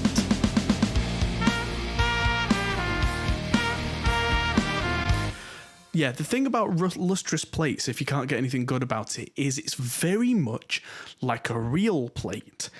Real plates don't take kindly to having not the perfect sound. You have to scoop the low end. You have to make sure things are properly compressed, that kind of thing, before you send to lustrous plates. Because if you send something it kind of doesn't really agree with, it will go psh, psh, or, and it will give you things that don't work in your mix. So you've got to be careful with what you send it. So it's not usually my go-to. Usually my go-to is a Lexicon plate, which is the Verb Suite Classics A plate from the L480. But yeah, I'm getting a little off track. I need to get another 9000J in here and change the channel type so it doesn't match with one of the others. And I can hear loads of low end and I don't need.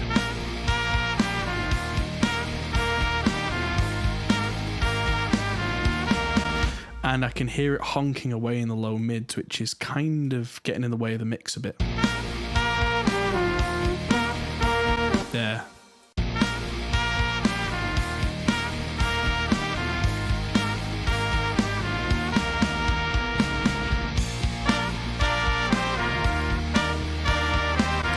And there's just something quite narrow in the upper mids in that vocal range that's swallowing the mix up, which is great, but we just need it to sit in place. There. That doesn't need to disappear, it just needs shaving down a little.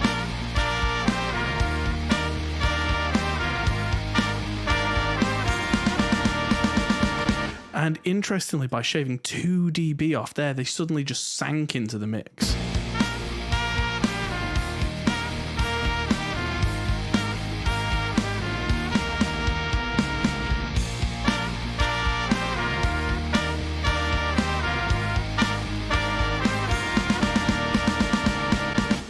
Brilliant. And I just engaged the compressor there by just taking 10 dB in on this compressor. And that's just sat them on top of the mix perfectly. I've found the hard way that over compressing brass makes it sound weird.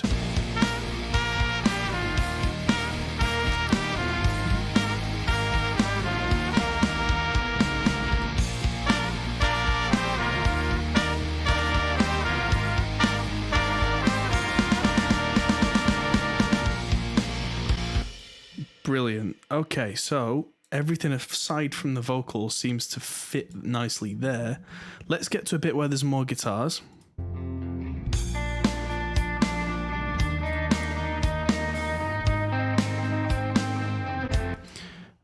I'm just going to make a group for extra guitars. And if I need to take something out of this to process it separately, so be it. But I'm going to try something that I don't usually try. For the sake of efficiency rather than laziness, I mean, you could call it laziness, but I'm going to take this SSL 9000 SSL from the main guitar, and I'm going to firstly compress these and take them down on terms of the input gain, and then really take it down.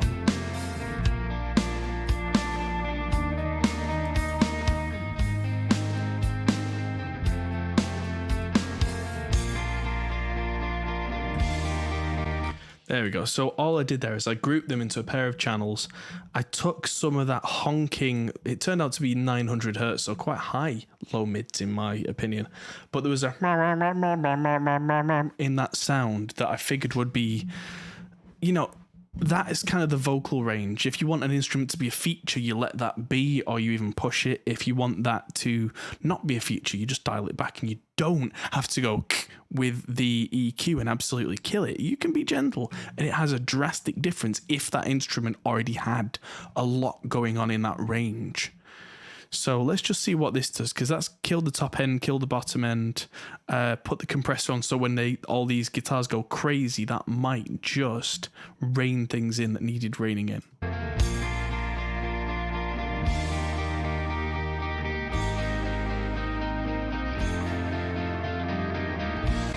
Those three are too loud, definitely.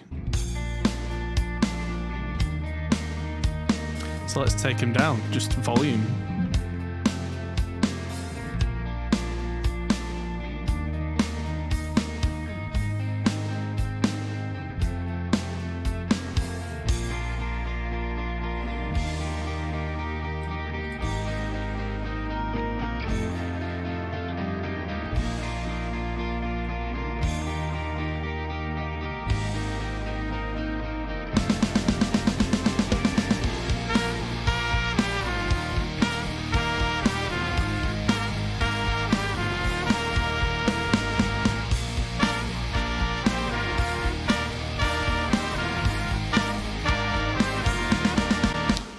Right, so the compressor on those horns needs a faster attack. Let's try this F button. Is that fast release? I think it's fast release. Well, let's try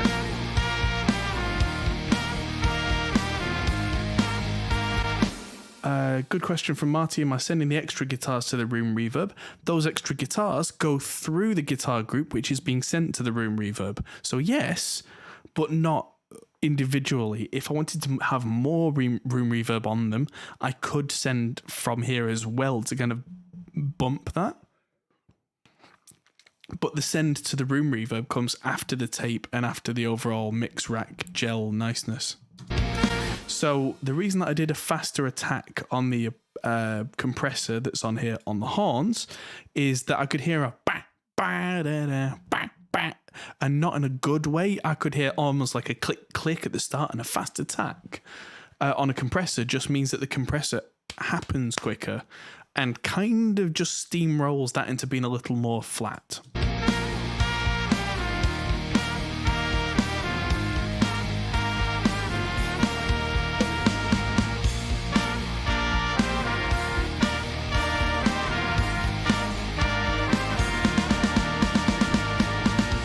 Right, so the trumpet and the flugel that come in with the harmonies are too loud. I can see it.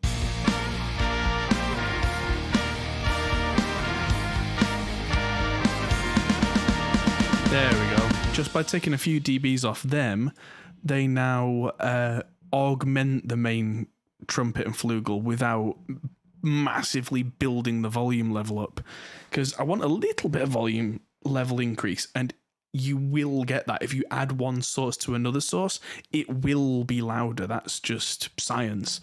Unless they are out of phase with each other, which is not what's happening here because they're different sources. Anyway, I'm getting off track. That sounds good. Let's move on and just listen.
Yeah, right. Now it's time for vocals. That's Dropbox complaining at me, not Reaper itself. So let's open these up a little so I can see what's going on the waves on the vocal. And the first thing I can see is that the vocal doesn't start till there. So that's all kind of just Ricky breathing into the headphones. Don't. So the first thing I'm going to do with the vocal group is send a tiny bit out to that room reverb. I'm sad when you want me. And I'm going to mute two of them. I'm sad when you want me there, and I'm sad if you. I'm sad when you want me there, and I'm sad if you don't. I'm sad when I can hear a little bit of room on the vocal, so I don't want to super heavily compress this. But the things I do want to do is go to True Iron and just push the transformers on the group.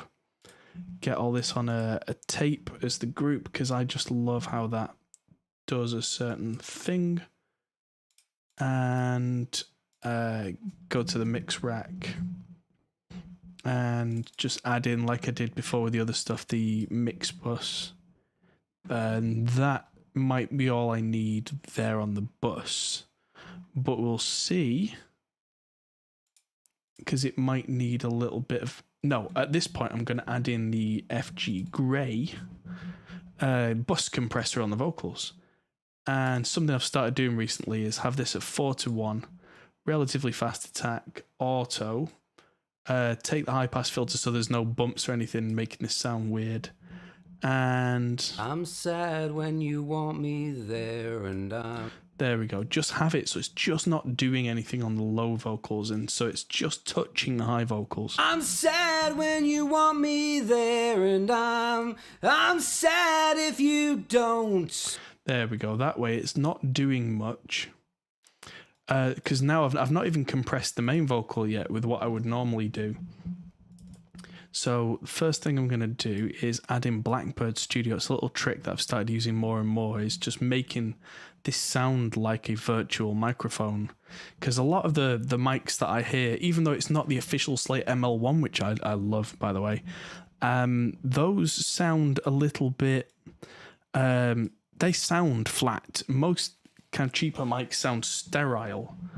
And I find that just by giving this a little bit of a nudge... I'm sad when you want me there, and that sounds that much nicer. Sad and so sad and so sad and So, ooh, I can hear noise in the background, like humming noise, and the best way to get rid of that is just filter it out. I'm sad and so sad and I'm sad when you want me there, and I'm sad if you don't. There we go. So there's no compression going on at all on those quiet bits, not on the discrete compressor that's on there, the distressor anyway, which is nice. That means that it's good. What mic should I buy? Well, how much money do you have? How much are you willing to spend? What are your requirements? What's it for? What sort of room do you have? Do you have something that's treated? Can you, there are a million questions I need to ask you before I can give you a good answer. If it's money no object and you have a perfectly treated room, I would go with something like Signal Art Electronics, or is it Unity? Yeah, Signal Art make a perfect recreation of a Neumann U47, but that'll set you back several $1,000s. If you have a budget of nothing, then recording to your phone, give me a bit more to go on. Sad when you want me there, and I'm sad if you don't. Right, I'm going to use that setup there of the virtual mic into a nice preamp into the distressor with not crazy compression. Nobody buys U87s anymore, Ivan. That's a massive waste of money when you can get really good results for a lot less. In that range, I mean, the Austrian Audio OC818 is the new hotness. I'm sad when you want me there, and I'm sad if you don't. That sounds great. So I'm going to add micro shift onto the doubled vocal and probably pull the volume of that down by several dB because that's going to get in our ears. I'm sad when you want me there, and I'm sad if you don't. Because that just makes everything sound massive and stereo, but without any massively nasty aliasing artifacts. And because I've taken the gain down by several dB, when it really starts to get blasted, it won't sound like two singers fighting each other. I'm sad when you want me there, and I'm sad if you don't. OC818 versus TLM103. Throw the TLM103 in the bin. OC818 all day long. The TLM103 is a transformerless model of a Neumann microphone. Neumann microphones were always designed to have transformers in them. Their voicing, for me, doesn't work without a transformer. It always sounds nasty. The S's are so sharp, I find it hard to work with and actually hard to mix. The OC818 is pretty much just, it fits in a mix perfectly. But yeah, don't buy a U87. Don't take this the wrong way, but over the last few years, I've had the opportunity, I've had the funds to buy a U87 several times, and I still haven't. Because in this day and age, you don't need to anymore. There was a point in musical history where you bought a U87 or you got out. Have I tried an OC818 with a 1073? Yes, I have an OC818, and I've tried it with all sorts of different preamps, and it sounds incredible. Because it's such an easy sound to work with out of that capsule, that's the selling point for me of the OC818, is it's so easy to work with.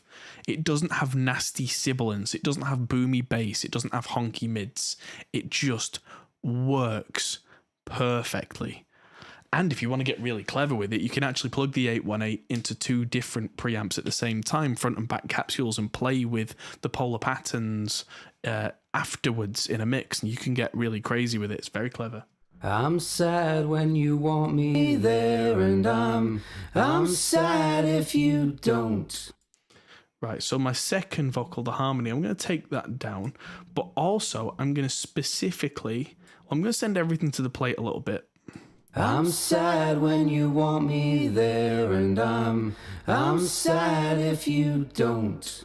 Just a little bit less of that. We really don't need much plate. I'm sad when you want me there, and I'm sad if you don't. There we go. So the plate there's at minus 24 dB. Yeah, you're welcome.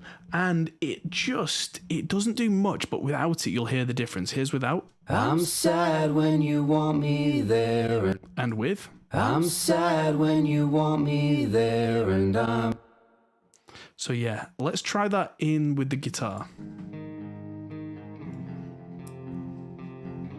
I'm sad when you want me there, and I'm sad if you don't. I'm sad when I'm going under, and I'm sad when I float. Those are also early, especially that one. I'm sad when I float. I'm sad when I float. I'm sad and so sad and so sad and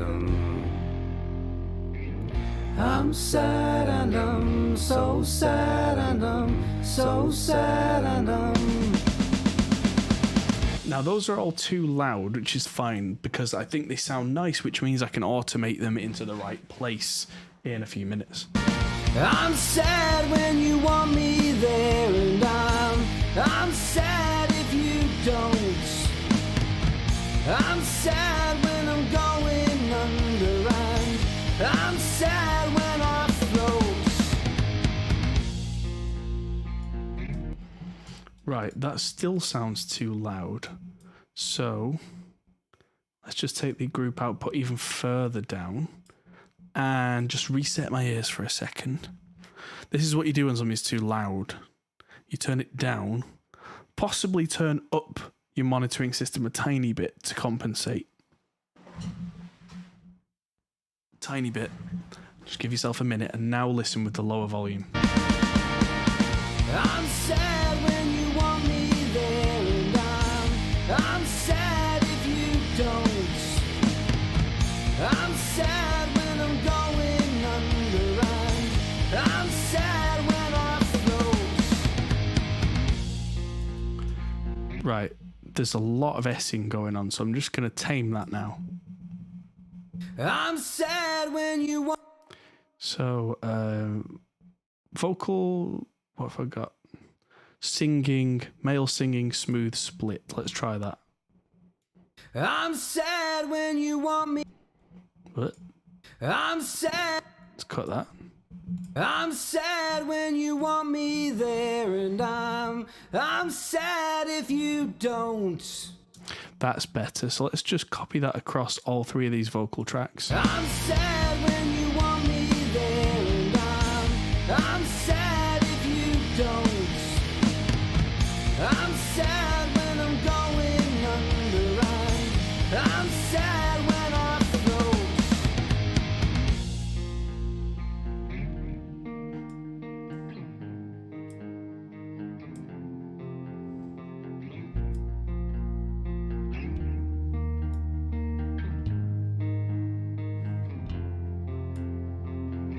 I'm sad if I'm feeling well, and I'm sad when I'm ill. I'm sad for a brand new start, and I'm. Right. So one thing I don't have on any of these, I've just realised now, is I don't have a filter on anything. I don't have any low end filters. So I'm just going to put a Brainworks SSL 9000 in here and just get rid of anything below about 200 hertz and see what that does. I'm sad if I'm feeling well, and I'm sad when I'm ill.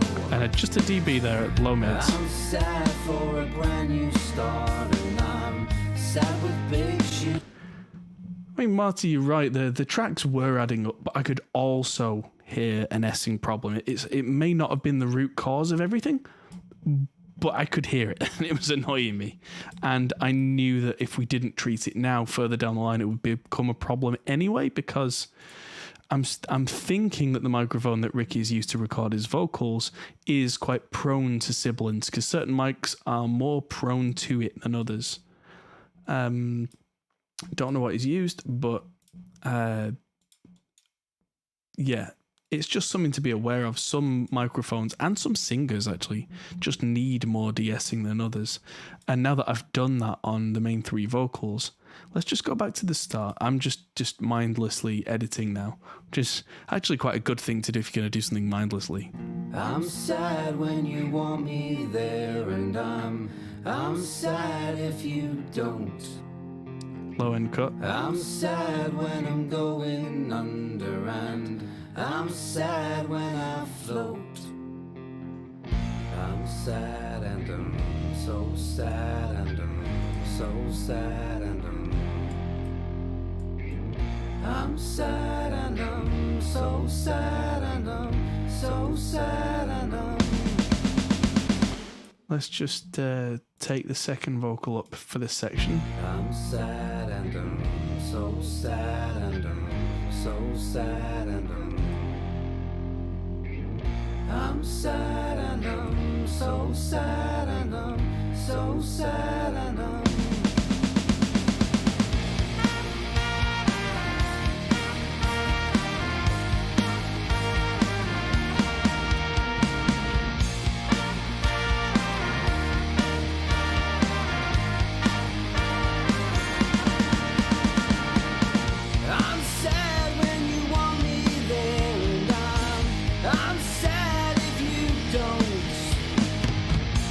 sad when I'm going under.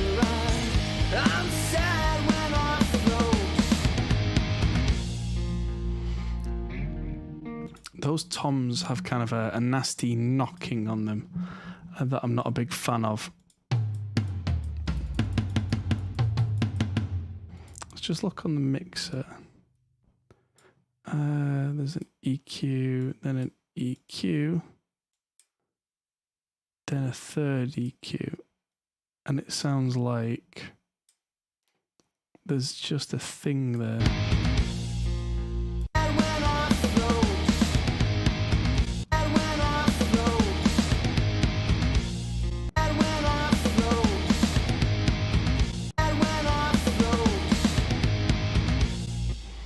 What have I got racked on?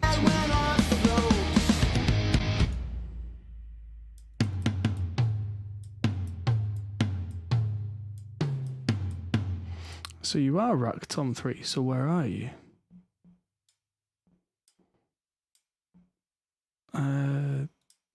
Mics. Ah, racked on 3 has been hidden, that's why. Unhide, thank you very much. And just copy that EQ across. That'll be why there's a knocking.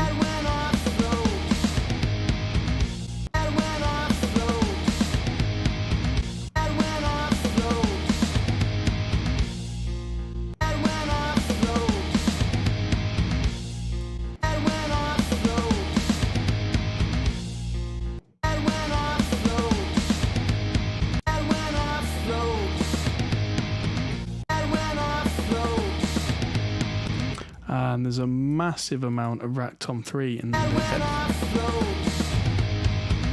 There we go.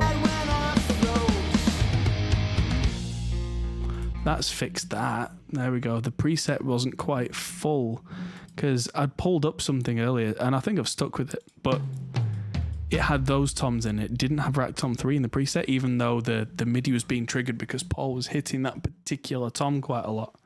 So it was going close mic, overhead only, close mic, so it sounded weird.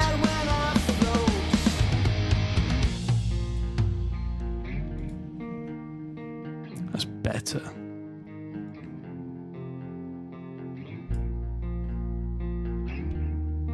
You can hear the hissing from the guitar DIs. I'm sad if I'm feeling well, and I'm sad when I'm ill. I'm sad for a brand new start, and I'm sad with big shoes to fill. I'm sad, I know, so sad, I know, so sad, I know. Those are all early. Oh, I'm sure I had them all selected then. I'm sad, I know, so sad, I know, so sad, I know. Just pushing them back too far.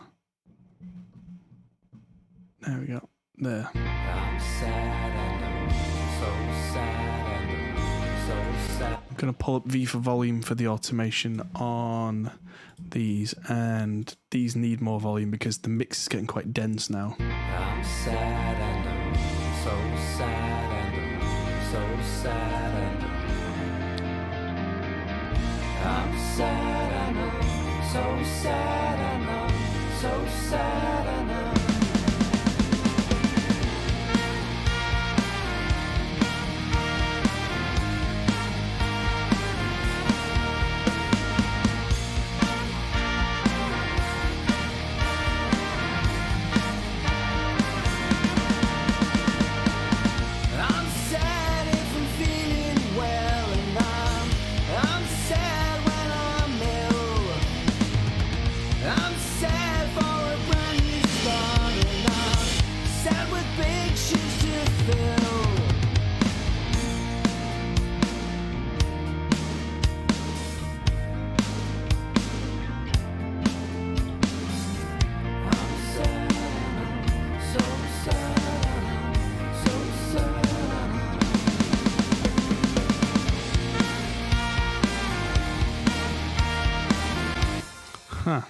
I just paralleled the 76 onto the drums. It seems there was already one on here. It just sounds like it needed pushing harder. I'm sad.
Right, so all these R's and things need dealing with.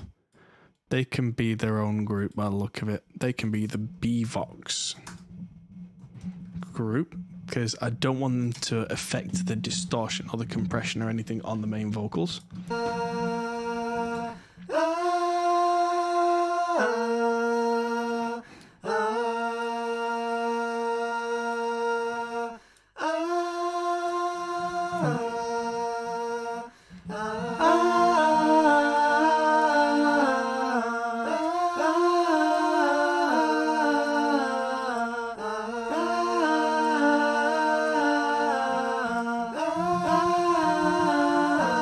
Well, it's funny, trimming the dead air, it's not that dead. If you listen to stuff, there's people moving, kind of, there's and stuff like that, which in the wrong place, if you don't look after it, can cause hell. So let's just copy, firstly, all this stuff we've got on the main vocal. So we've got True Iron, we've got the tape machine, we've got the mix rack, and let's see where that gets us.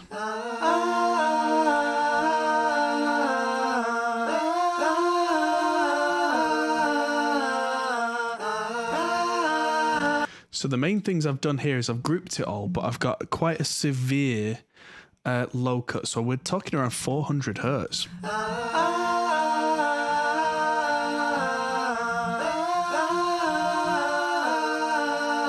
And then I'm using the inbuilt compressor at 3.5 to 1 to really just keep all this lot under control.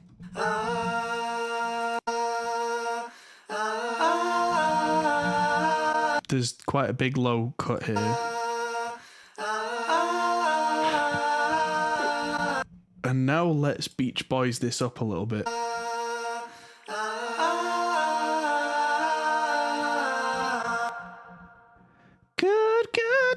Good vibrations.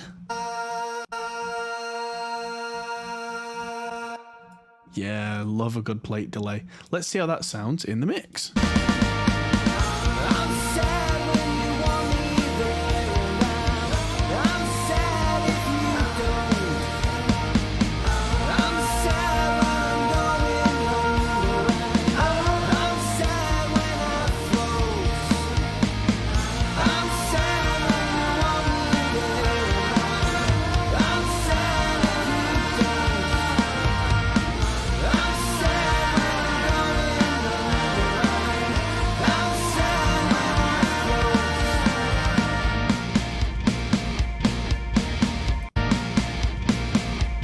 Ooh, is there a bit of a studumph in the...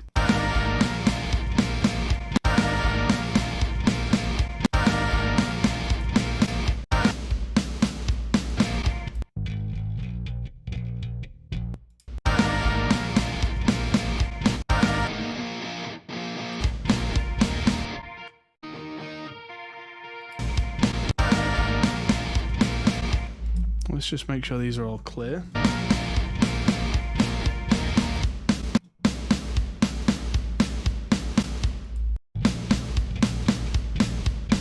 Aha, bass is rushing.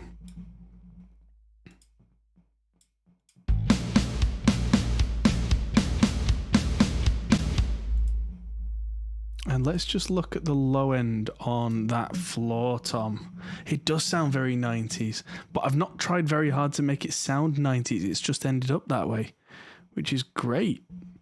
So the floor tom 2 has a warmth on the EQ. So, oh yeah. Let's just get a transient on here, transient designer on the floor tom, just to take the sustain down.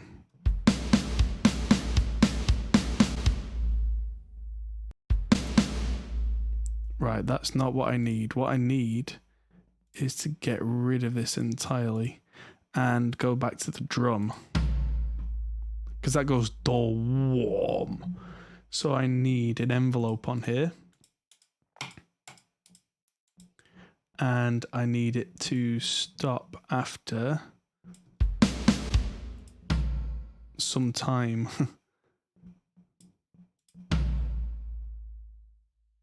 That'll do. There we go. That is more useful in a mix to me than this. Whoa, whoa, whoa.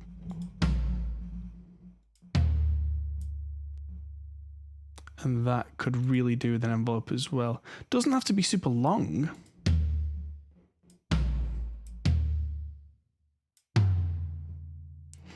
Same with that. I'm just gonna. This is the equivalent of using moon gel. Because these individually all sound fine, but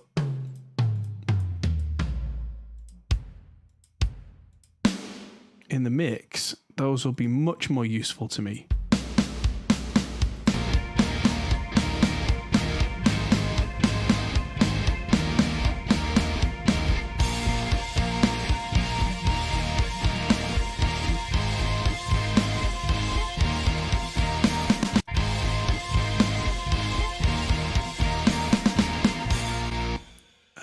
Those are a little bit late now.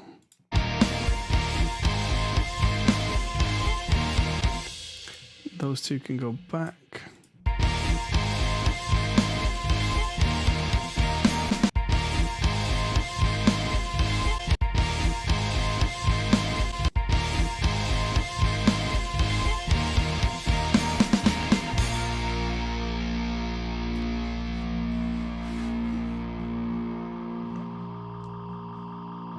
And we just land on. Oh, if Ricky doesn't love that, I will eat my hat. Luckily, I'm not wearing a hat, but...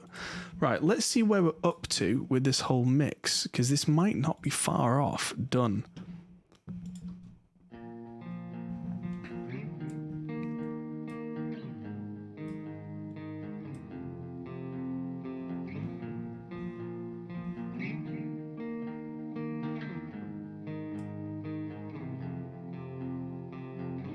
I'm sad when you want me there, and I'm sad if you don't. I'm sad when I'm going under, and I'm sad when I float. I'm sad and I'm so sad and I'm so sad and I'm sad and I'm so sad and I'm so sad and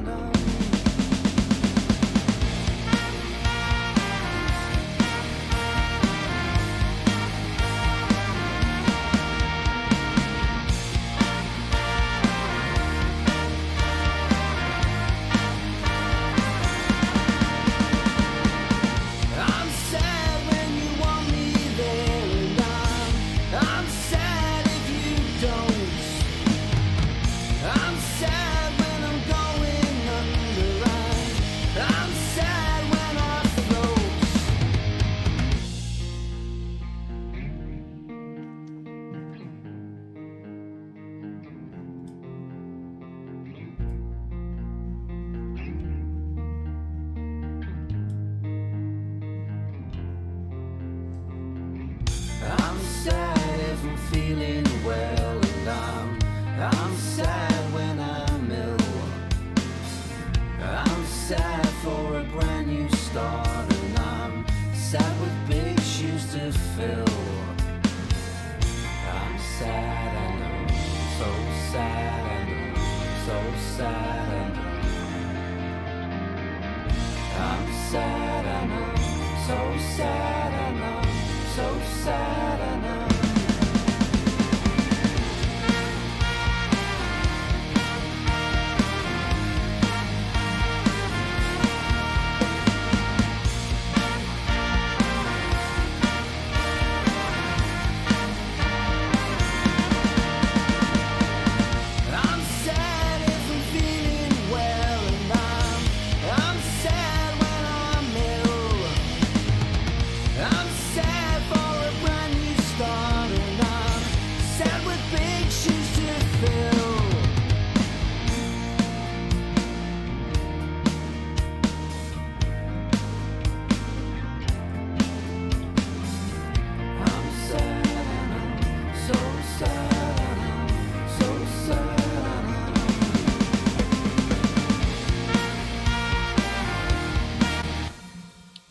Sounds good. The thing that's annoying me now is the snare fills sound wrong. There. That's not how drummers tend to play. They need more inconsistency. Dig, digga, digga, digga, digga, digga, digga, digga, digga.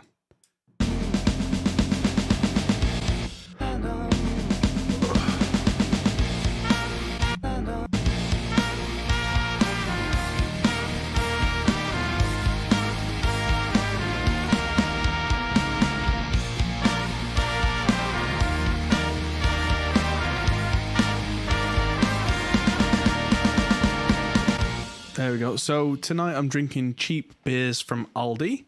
I'm only having a couple, but I've also had a Jim Beam Old Fashioned, which I've run out of Jim Beam, so just getting the last of the simple syrup. I made more simple syrup earlier. That's the thing. If you see bottles of, cane sugar syrup, just buy it once, nice glass bottle, and when it's gone, just get half water and half a bag of white sugar and melt it together, cool it down, pour it in the bottle. Ta-da, same thing. So yeah, I've just taken the MIDI velocity down of everything.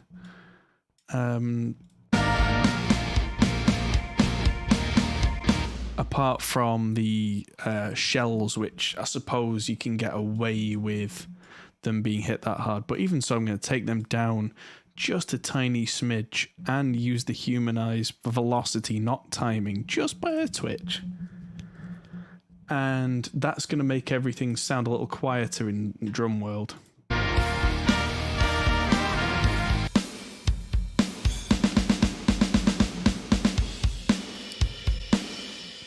But I can compensate for that by going to the overheads, push the volume of them up and volume the ambience a bit.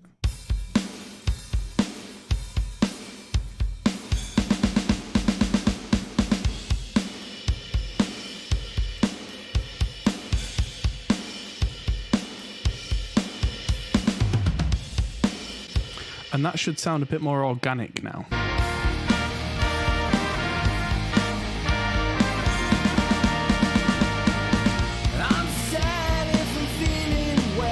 Because drummers hit hard, they don't hit at 127 all the time. 127 is practically stick breaking.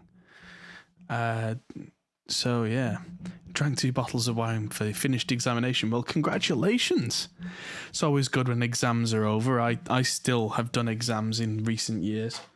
But that's a different story. I haven't done anything to do with music production in qualifying wise in a long time. But if I cover some of the details here, I have a personal alcohol license, which I got last year, which was a lot of fun. So now I can run my own bar if I like. I like to be multi-skilled. Can you tell? Let's listen to this all the way through. See if anything jumps out as wrong.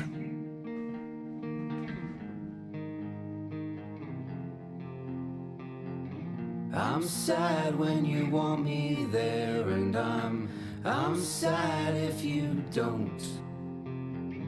I'm sad when I'm Oh, those vocals are already a touch loud. I'm sad when you want me there, and I'm sad if you don't. I'm sad when I'm going under, and I'm sad when I float. I'm sad and I'm so sad and I'm so sad and I'm sad and I'm so sad and I'm so sad and I'm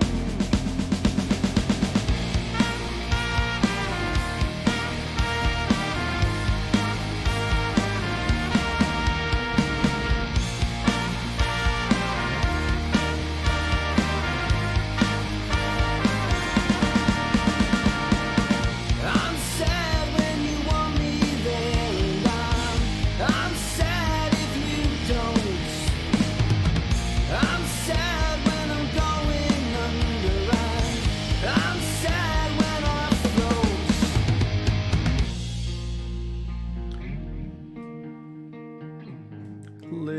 more volume on that vocal there, but nothing crazy. I'm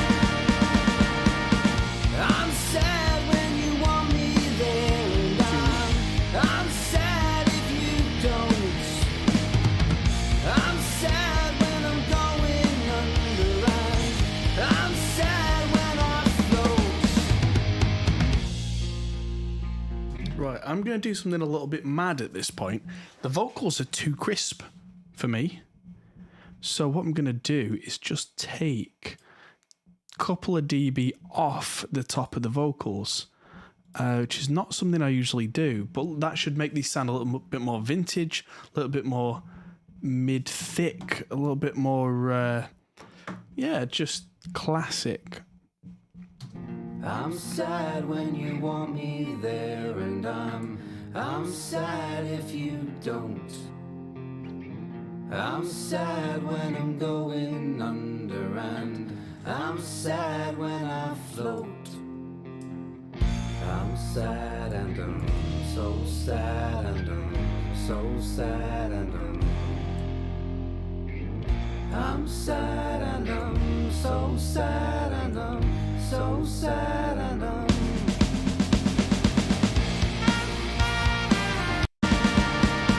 I'm sad when you want me there, and I'm sad if you don't. I'm sad when I'm going under, and I'm sad when I float. Right, I think I've worked out what this vocal needs. It needs a bit more saturation. Let's crank True Iron all the way up. Sad when you want me there, and I'm sad when you want me there, and I'm sad if you don't.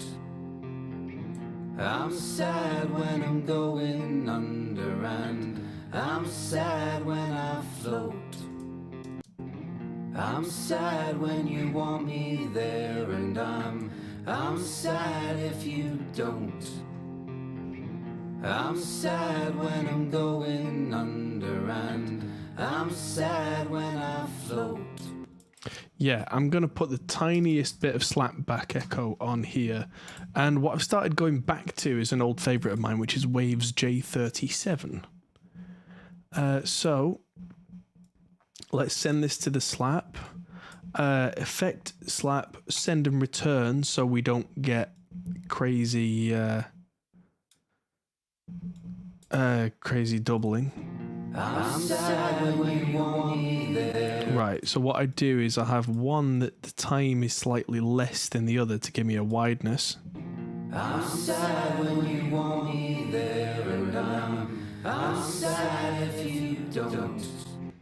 Now that sounds horrible.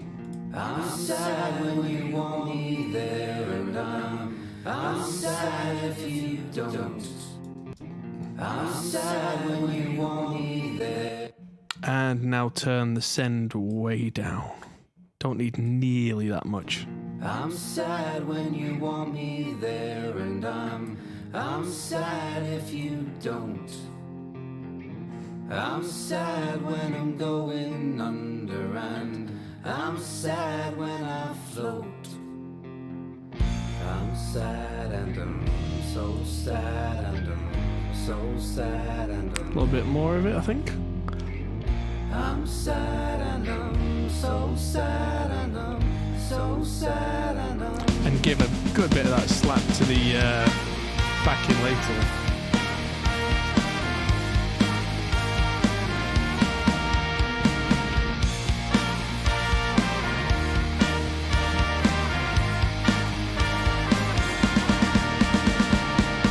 I'm sad when you want me there, and I'm sad if you don't. I'm sad when I'm going under, and I'm sad when I float.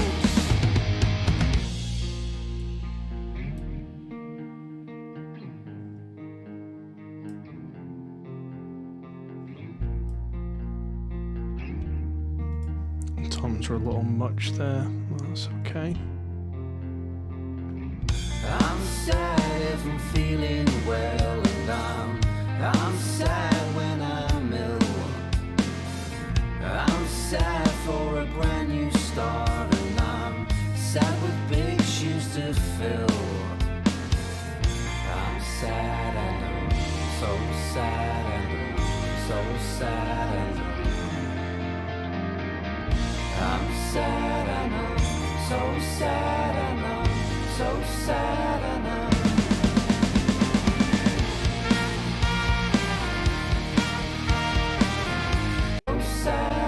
those are the things that are bringing me out of the song the most. That fill is...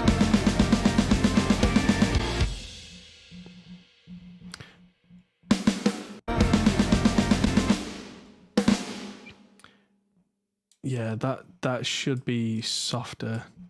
And it should definitely go left, right, left, right, left, right a lot more. So it should be dagga, dagga, dagga, dagga. Even if that's the way that the real drummer has played it and that his E-drums have caught it.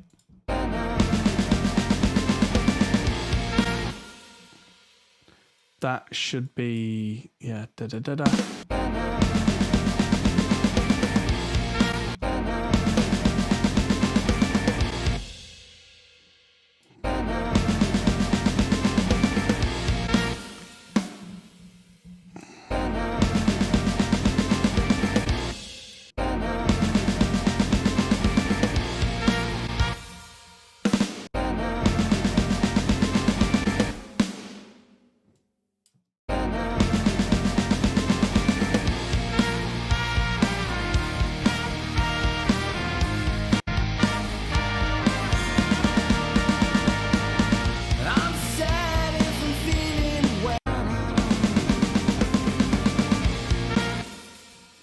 Yeah, even if the drummer could do that, in the studio you would make them do it again because it doesn't feel right.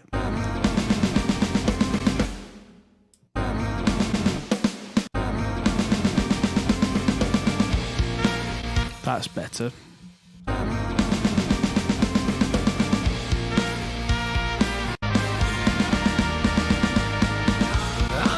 Makes sense in those situations.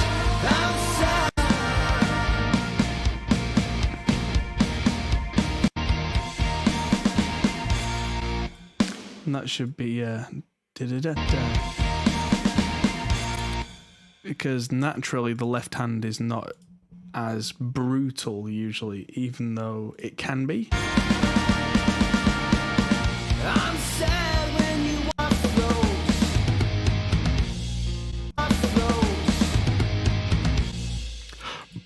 I'm still hearing loads of toms.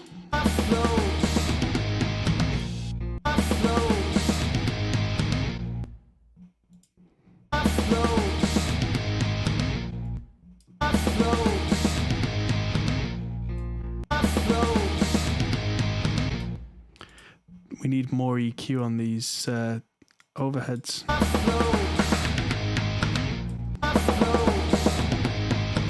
There.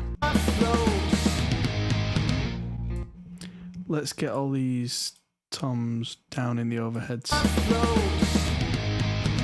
Because that's a magic thing we can do.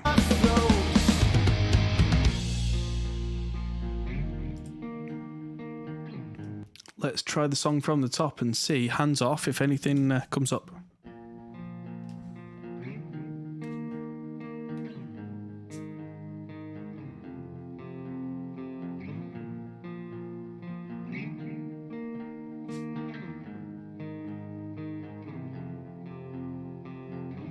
I'm sad when you want me there, and I'm sad if you don't. I'm sad when I'm going under, and I'm sad when I float. I'm sad and I'm so sad and I'm so sad and I'm sad and I'm so sad and I'm so sad and I'm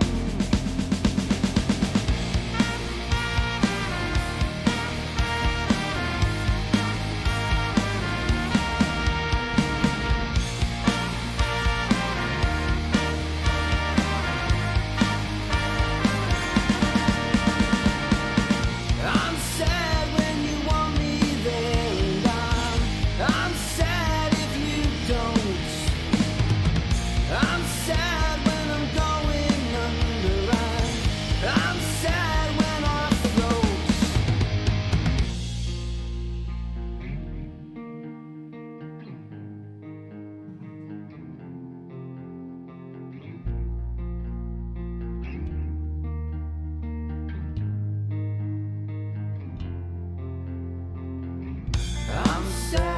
I'm feeling well, and I'm sad when I'm ill. I'm sad for a brand new start, and I'm sad with big shoes to fill. I'm sad, I know, so sad, I know, so sad, I know. I'm sad, I know, so sad, I know, so sad, I know.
Hello. I mean, hello, host. That's a weird thing to say, but okay. Hello.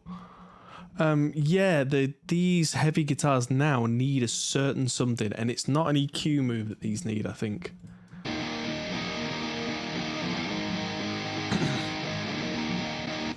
Because that sounds very... No, I put them back because it wasn't an EQ thing, because as soon as I turned that up, it sounded good, but it swallowed a section of the mix. Let's try Decapitator. I must have Decapitator. There it is.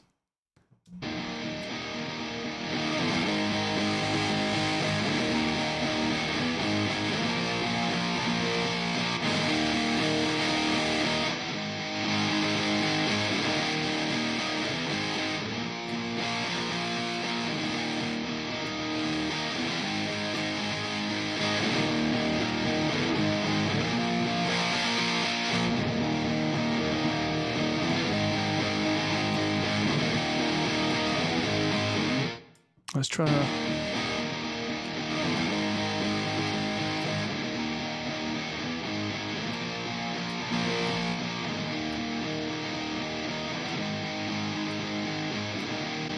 Why are you sounding quieter now with the volume up?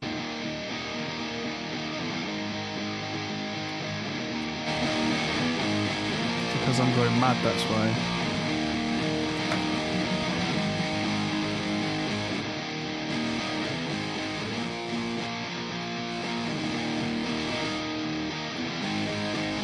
I mean, those do sound louder, but they also sound much angrier with Decapitator on in that style. Let's see if that fixes these in the mix. Just these two.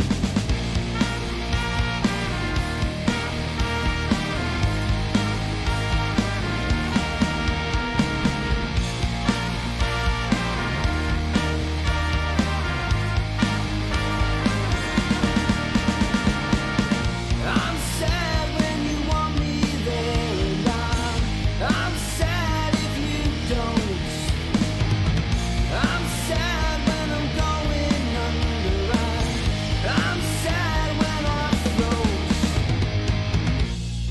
Just remember, louder isn't always better because then all the other elements get lost, so we want to turn them up.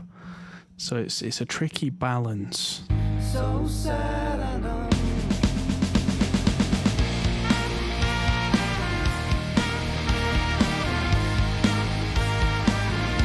Yeah, just a little bit. I've turned the mix on this down. Yes, Twitch chat is working. Hello.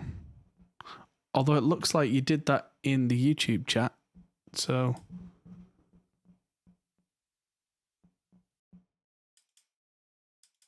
Oh, yeah. So you were saying things before that... I don't know.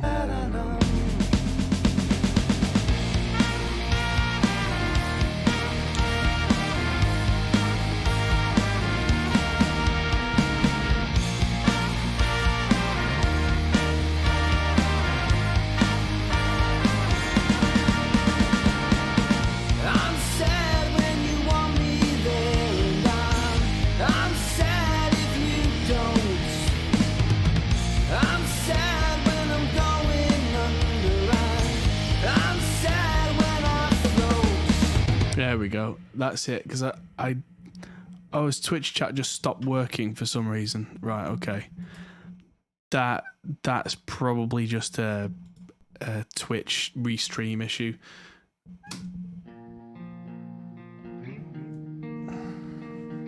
Let's try this from the beginning. So now the crunchy guitars don't get much louder, but they've got a certain extra thickness to them.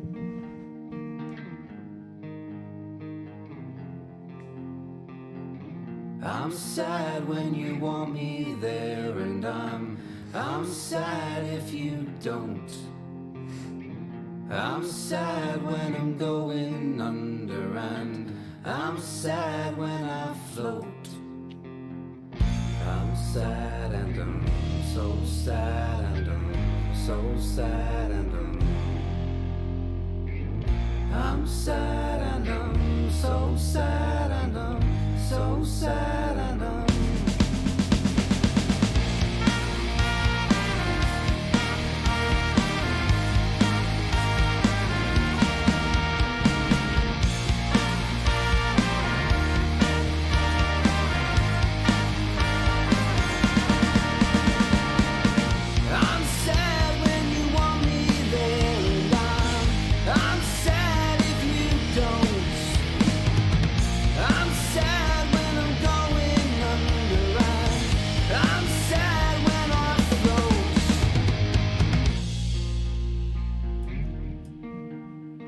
Sounding good to me. Yes, Discord. One of the mods want to drop the Discord link in the chat, please.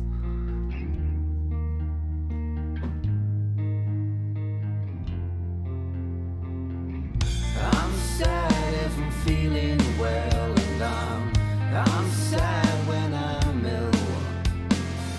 I'm sad for a brand new start, and I'm sad with big shoes to fill.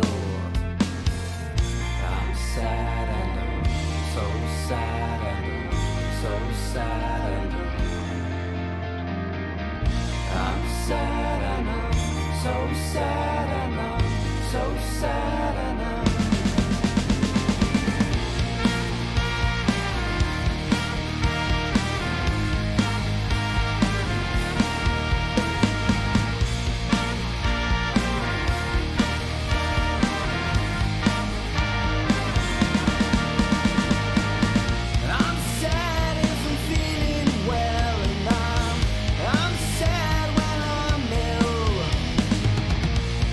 sad for a brand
Okay. Simon, like what you tried with the drums, but they lack feel, groove, and any excitement. Get lost. These have been played by a real drummer with a kit. There is nothing here that apart from just bashing a drummer. And that's negativity, and we don't have room for that, so just don't. Anyway, I think that is the end of the stream there, so yeah, I'm quite happy with what we have there. I'm going to put a limiter on for sending this to our client, and hopefully we don't get many mix revisions, but very soon we should get at least one more track from Banana Ranch to send off and make more videos with. So hope you all enjoyed what we've done tonight. It's been quite a comprehensive stream because we've done reamping, we've done live playing, we've done mixing, we've brought it all together, and it's been a lot of fun. 16 guitars in one song. Yeah, well. So yes. All right. Thanks everybody for watching, and I'll see you tomorrow for a Reaper video. We have a Reaper video coming out where I show you how to make edits and such if you're a beginner doing voiceover or podcast work in Reaper. So hopefully that's something that interests you. I'll see you all there, and then we've got another live stream mixing Mesetto on Monday. So I'll see you all on one of those. Thanks for watching. See you all later. Goodbye. Hey everyone, that might be the end of the video, but if you fancy carrying on this conversation, we have a Discord server. Link is in the description. We're also on Patreon, which is something you can really help us with. We also are on Facebook, Instagram and Twitter at Hot Pole Studios. See you there.